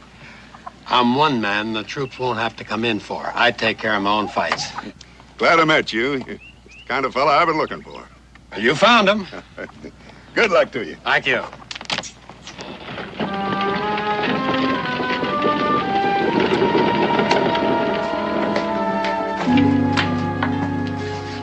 Hey, son. Why don't you come outside? Now, I've got something to show you. Now, you take this and put it in a good, safe place. All it is our fortune. If what? Varna, don't try to make a farmer out of me. I never did, Joseph. I can guide a ship, but not a plow. I can walk a deck in hurricane, but these cursed furrows shift under my feet. Do you think mountain rocks will be easier? I think so. It'll be more like a deck in a hurricane, I think. Hold your tongue, Joseph Jr. I think the boy's put his finger right on it. Son, how'd you like to go with me? Can I? You bet you can. Go outside, Joseph. Varna, the boy's going with me. Outside.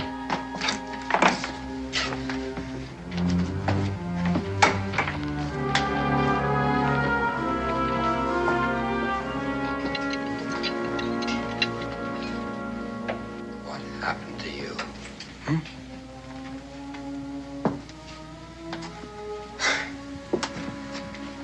When I first knew you, you were so gay, and so pretty, and so loving. I couldn't stand being away from you, nor you from me. And now? My son's a cripple. I will protect him. I won't have a son anymore if you keep him from going with me when the time comes. Joseph. Son or a wife, neither one. I'll be done with the two of you. I'm going and no one could stop me. Oh, landlord, fill the flowing bowl until it doth run over. Landlord, fill the flowing bowl until it doth run over. For tonight we'll merry, merry be. For tonight we'll merry, merry be. For tonight we'll merry, merry be. Tomorrow we'll be sober. He who kisses a pretty girl and runs and tells another. He who kisses a pretty girl and runs and tells another ought to have his nose cut off. Ought to have his nose cut off. Ought to have his nose cut off. And never kiss another. Hey. Mr. Dobb. Grateful to the throat, but not the equal to our still. He's a connoisseur by instinct. I've never seen him touch a drop. That is a mighty fine song for a tavern. Patrick Henry's favorite. Oh, I suppose you was a close friend of General Washington, too, huh? Not only to nod to, but Patrick Henry. Gentlemen, if it weren't for the potions that I mixed for him, he'd be a lorn bachelor today. Yes, sir, I was there, and you know I haven't got the imagination to make something up like that. You know, Prater, that was the last time I saw you. After that, you sort of disappeared into the earth. Well, been going to and fro on the face of it, down in Mexico to talk to the Zunis and back into ancient Egypt with the pharaohs and the magicians. You got a mighty long bow. But that time you cracked it. I'm used to disbelief, yeah. Check with Daniel. Oh, you mean you was there too, Daniel? No, but it's a solemn truth. You know, he reads books like you and I read the sky for weather signs. I never thought of that. Well, that's part of what I meant about when I said the nut of the truth of his egregious lies. I'll drink to that. Prater Beasley, you will be missed when you leave here, and that is solemn truth. Well, we ain't going. Mr. Dobb and me's a little bit weary of going to and fro. For this century, anyway. We're settling. In Boonesboro? No finer place for healing herbs and simples. Prater, I can't tell you how happy that makes me. Okay, me, I'm going to tell you why. Because I just happen to have in my possession a cabin which is just made for you. And due to circumstances which I ain't going to mention, I can offer you a real bargain. And I'm sorry. Mr. Dobb and I already have a living place. Well, who'd you buy it from? Matter of fact, we didn't. There's a high hill just north of here. Indian Mountain. That divides us from the Onondaga sacred ground. Yes, and just this side of the dividing line, there's a splendid large cavern. Bear Cave. Is that what they call it? I near lost my life up there once. I come on a she-bear with cubs. I remember that. That was about 6 years ago. Well, you know the funny thing? There hadn't been a bear up there since. All right. Now, if a man your age wants to sleep out there in the winter damp, there's not much I can do for you. But there is something you can do for me. What? That span of mules and that dray, they're just going to be in the way if we're going to remain here. Well, I got just the customer for you. I'll get more out of them than you ever thought was in them. Well, fine. I'll get some more squeezins. Yes, Mr. Dobb? Oh, be glad to sing it for you. Yes. On Springfield Mountain, there did dwell a lovely youth. I knowed him well. Ray good today, way, read today, way.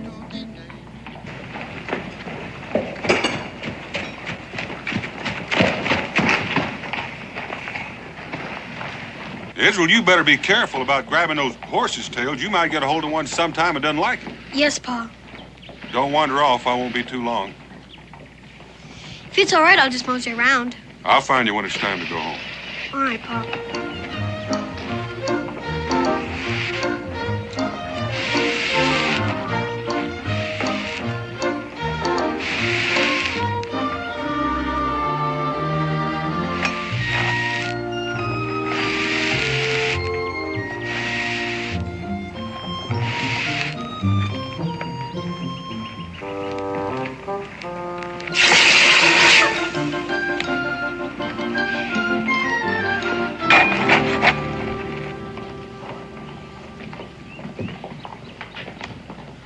Pinwheel! Kick him out! Johnny jumped the fence. O. U. T. Period. That's pretty good mumbly peg. My mother had some pie to do at Cincinnatus' store. She made me come with her. I'm pretty good at it myself. Where do you want to start? Anything before around the horn is girls as far as I'm concerned. I take evens to go first. 1, 2, 3. All right, you go first. Around the horn. Shave the peg. Cut right. And left. Ah, you missed. Oh, I get mad thinking I gotta wait for her until she's done. Around the horn. Everybody's family squabbles sometimes. Not over their own kid. It makes you feel like it's your fault. Lady dives. That puts me one ahead. So far. Hey, how'd you like to help me and Prater Beasley get the bears out of that old cave so him and Mr. Dobbs can live in it? When? Tomorrow. Pinwheel. Oops, I missed. Am I invited? In particular, I promised to tell you. Sure, I'd like to help. Israel, it's time to go. We'll finish this up some other time. Oh, Mr. Boone. Me and Israel are gonna help Prater Beasley get set of the wild bears. No? Do your folks know about it? Papa just said he'd make a man of me.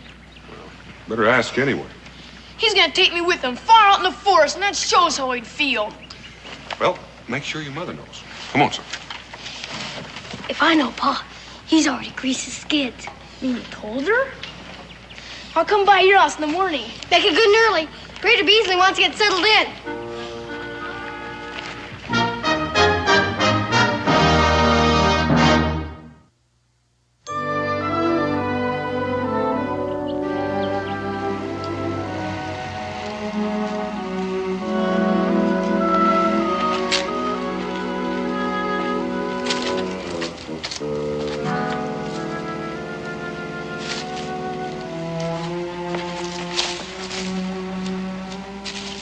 Tread softly, boys. We're getting close. I never thought she'd let me come. Told you Pa greased his skids. Joe Jr. Come on out and be surprised, son. He isn't here. Isn't here? Joe? He went out while you were packing that poor horse. You knew this was the day. To be tortured by those wild Indians. Where is he? There's lots of country around here. Varna. I asked you. Do you think I'd tell you if I knew? Varna, I curse you. Joseph. Joseph! I had to protect him. You've got to understand, he's your son as well as mine. Not anymore. I told you. You've won? Now let's see what you can do with it.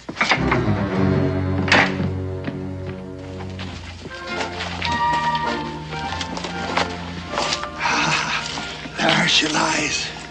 How do we shoot them? Oh, it probably won't come to violence, but we'll spy out the land, see what we're up against. You mean we're going inside? Don't even breathe.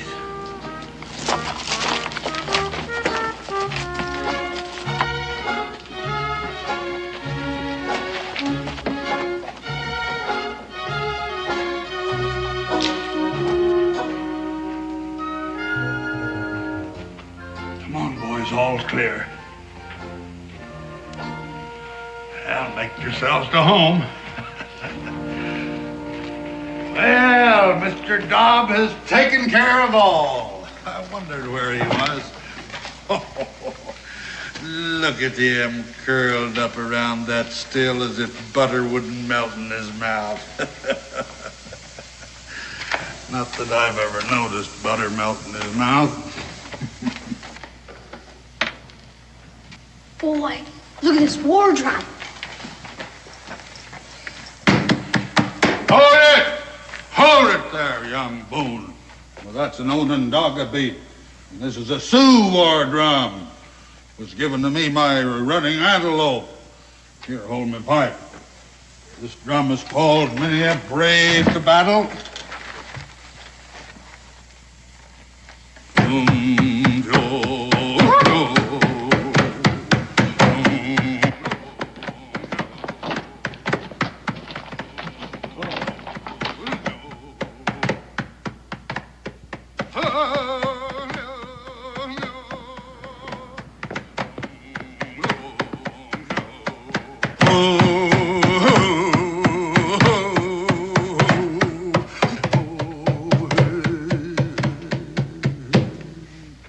What does it mean?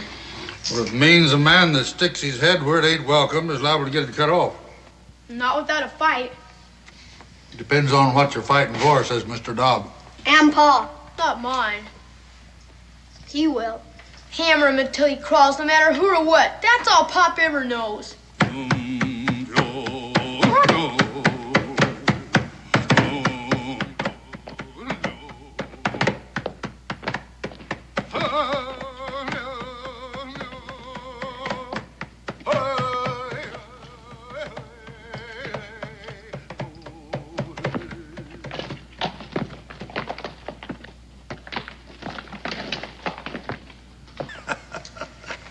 What's so funny?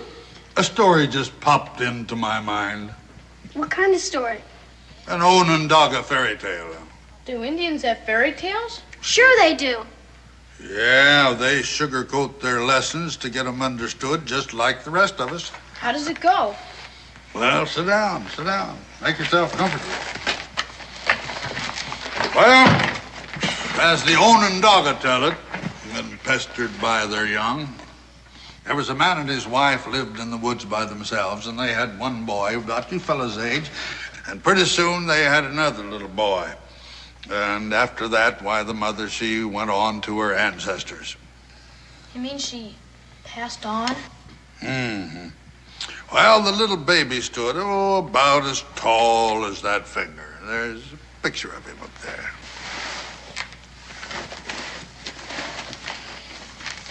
You mean this one? Yes. What could they do with him? Well, his father didn't know. He didn't even know if the poor half-orphan little tyke would even live. So he put him in a peckerwood hole in a holler tree. All alone? Feeling mighty low about it, but not knowing in his grief and loss what he could do. What happened to him? Well, just watch the little figures there on the bear skin, and then you'll know. Well, lo and behold, if in a few days his brother didn't hear him crying. So he went up there and he fed him some deer soup that he had made. Well, you ought to have seen that little mite wade into it. Why, the more he'd eat, why, the more he didn't grow. But the feistier he got. He made him a little fawn skin suit, and he skipped around like a chipmunk, talking a blue streak. He must look just fine. Sure he did. Well, his brother took him home. He didn't want to stay at first, thinking his father didn't really want him on account of how he had been treated. But his father gave him a little club, and he went out and tried it, and he came back as happy as a clam. And he decided that he was going to make that his home after all. What kind of a club was it? Onondaga War Club, junior size. But it had properties. What kind? Well, if he threw at an eagle, that eagle dropped to the earth. If he hit a lion with it, that lion was his to take back to camp. Did his father know? Well, he wouldn't have believed him. He had his business to attend to. He was a hunter. Before he went hunting, he said, my sons, do not go to the north because there is danger to the north. But no sooner was he out of sight than the little brother says, big brother, he said, let's investigate. But big brother wouldn't. But nothing would hold him. So he put his club over his shoulder and away he went. And all at once he heard some fearsome noises saying, little brother comes, we'll kill him now and later his family. They were frogs, as tall as pine trees. But little brother took his magic club and went kerflooey. When he got back, his father was already home. What did he do? And I leave that to your imagination.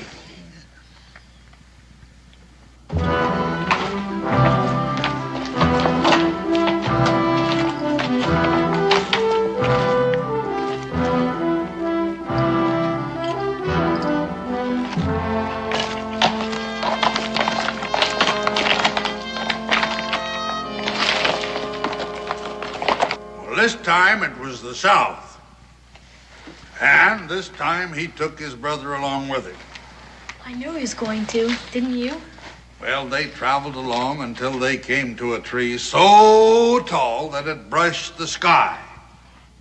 Little brother says, I'm skinning up to see what's there. Well, up he skins. And up there he finds a nest. And in that nest, the children of the lightning. That kind of lightning? Yes, as hard and as glittery as diamonds, sharper than two razors, and hotter than the hottest fire. Dangerous. Most dangerous. But little brother, he hit him with his club, and down they come. Howsomever, old man Lightning saw him falling. And he thundered, and he roared, and he came through that storm like lightning. What happened? I gotta get some potion for this rasp.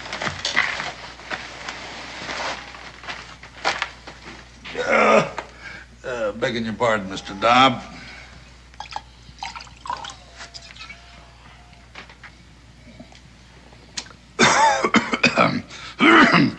Now, that's a potion. All right. It's better than having you at me with I told you so all the time. What happened to old Lightning? Well, little brother had to hit him twice to vanquish him. Is that the end? No, next his father warned against the east. And no sooner was he out of sight than there was little brother in the east, tangling with a giant they called Stonecoat because his jacket was a mountain that he'd carved out. A whole mountain? He was of that size, but little brother's club prevailed. When he got home, though, He told about it and he got the licking of his life for fibs. He didn't fib. Oh, no. Many, many years later, his father saw the mountain that was Stone Coat's coat. Stone Mountain, they call it now, and handsomely apologized. But then little brother was a big chief. How did he get to be? He still had the West ahead of him. That's right, and in its way, the worst of all. Because there in the most beautiful forest living man had ever seen lived the most unbeautiful of all beings. Head bigger than 2 buffaloes, meaner than a poison snake, and he gambled. Gambled with all who came by for their lives. And never had he lost since time began.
You desecrate, you die.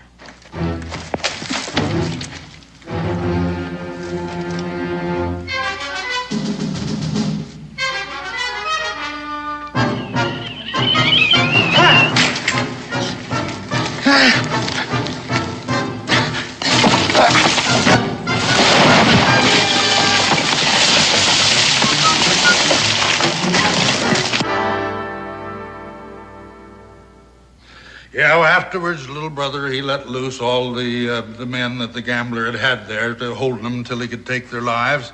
And the prisoners were so happy, they asked little brother to stay on as their chief. And he did. Well, not right away. No.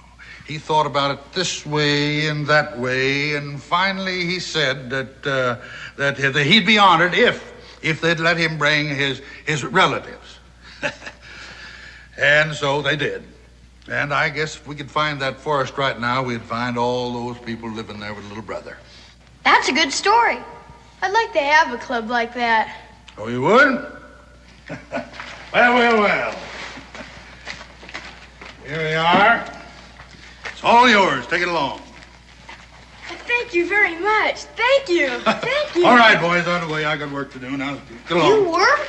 Well, yes. Mr. Dobb here is a great physician, and I mix all of his medicines. Thanks for the story. You're welcome. You don't suppose my club has properties? It has the properties that you find in it.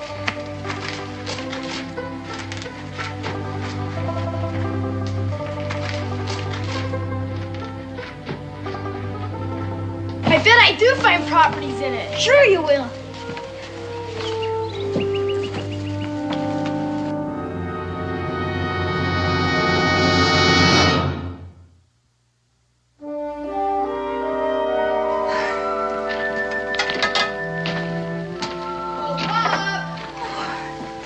Joe, are you all right? Yeah, sure. Where's Pop? Oh, what's that? My own Doggo War Club from Prater Beasley. That man gave you a war club? Oh, Joseph Jr., take a care. I want to show it to Pop. Your father isn't here. Is he still out in the barn? No. You sit down. Your lunch is ready. Where is he? At the fort?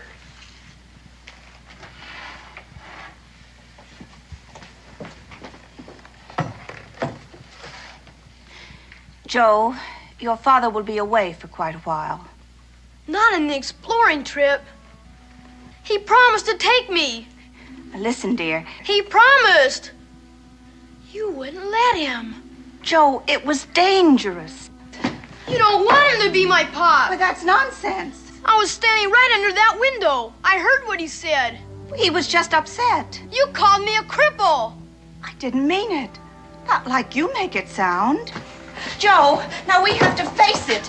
You're not like other boys. You can't do what they do. I can do more. Where are you going, Joe? I'm gonna catch up with my pop. No, you're not, Joe.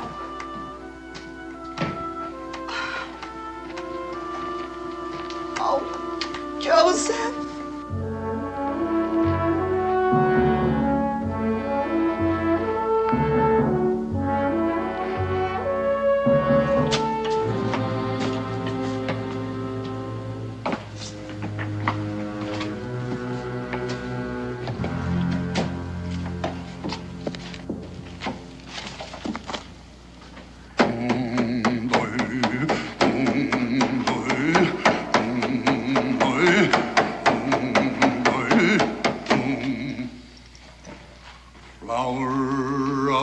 Dogwood now come, flower of the dogwood now come.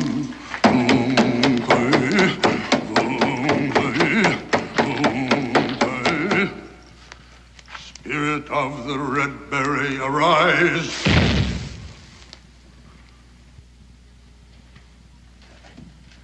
What's that, Mr. Dobb? Oh, huh. What brings you back here, boy? Did you forget something? Just came to say goodbye. Going exploring with my pop. Oh, not in the Onondaga country. We're not afraid of those old Indians. Besides, I got my club. Oh. Well, Mr. Dobbs says we ought to strengthen it up a little bit for you then.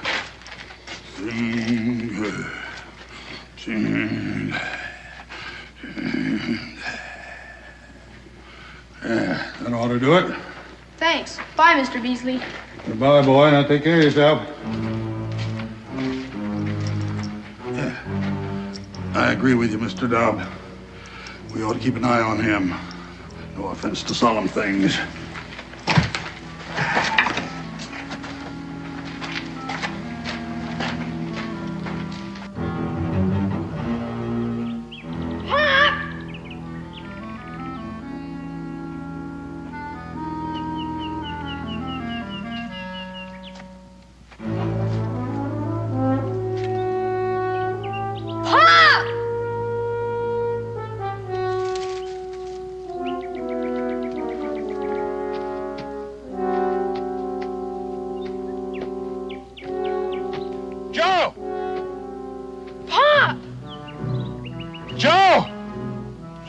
Go for some help!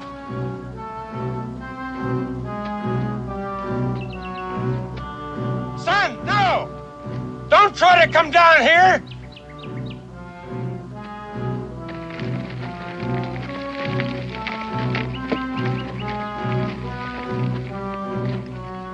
Joe, do what I tell you!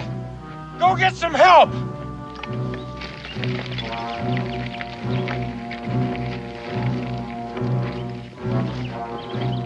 Don't try it!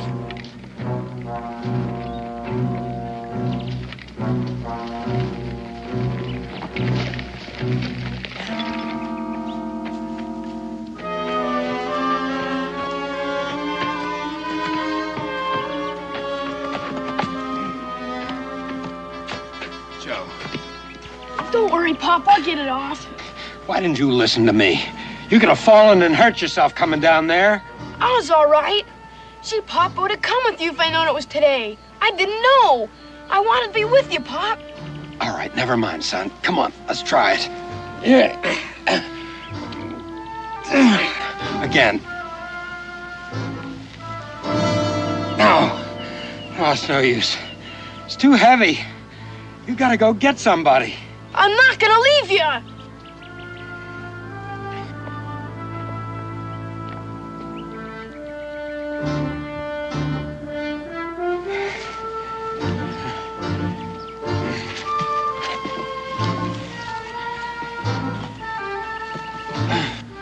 You're right, Mr. Dobb. It would be blasphemy to interfere.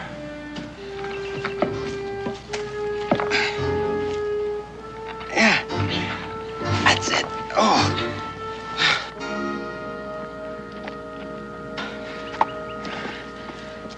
All you gotta do now is stand up. I can't stand. You've got to. I can't stand. It'll be dark before I can bring anyone. Here, I'll help. How are you gonna help me? Everybody's got to give and take a hand up now and then, as Mr. Dobb puts it. No, son, you don't understand. I do understand, because I'm a cripple. Don't say that. That don't mean I'm weak. No. No, it don't.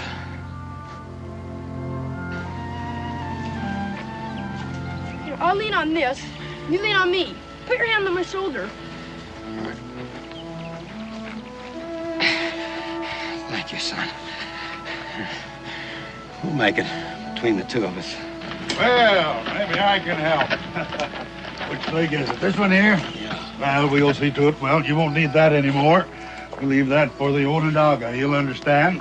But you said I'd find great properties in it. Well, you found them. Confidence, friendship, and the courage to know yourself. Now, we'll leave it. Another little brother may find the use for it. Well, come on, let's get aboard. Let me help you here.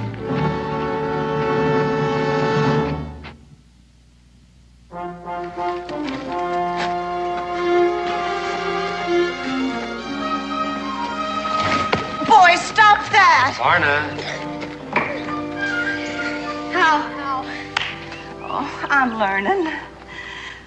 We'll never forget our stay here.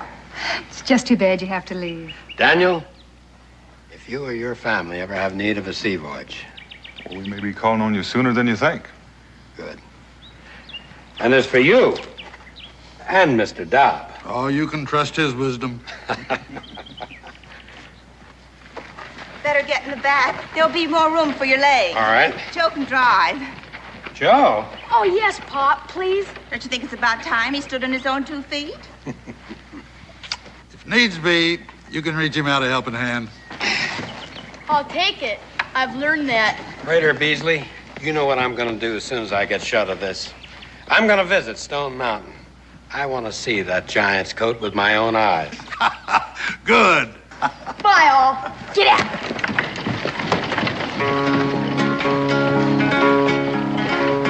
If ever I get married again, it'll be for love, not riches. I'll marry me a girl about 2 feet tall so she can wear my breeches. Her inktum dinktum Terry, her eyes were blue and her cheeks were brown and they called her Devilish Mary.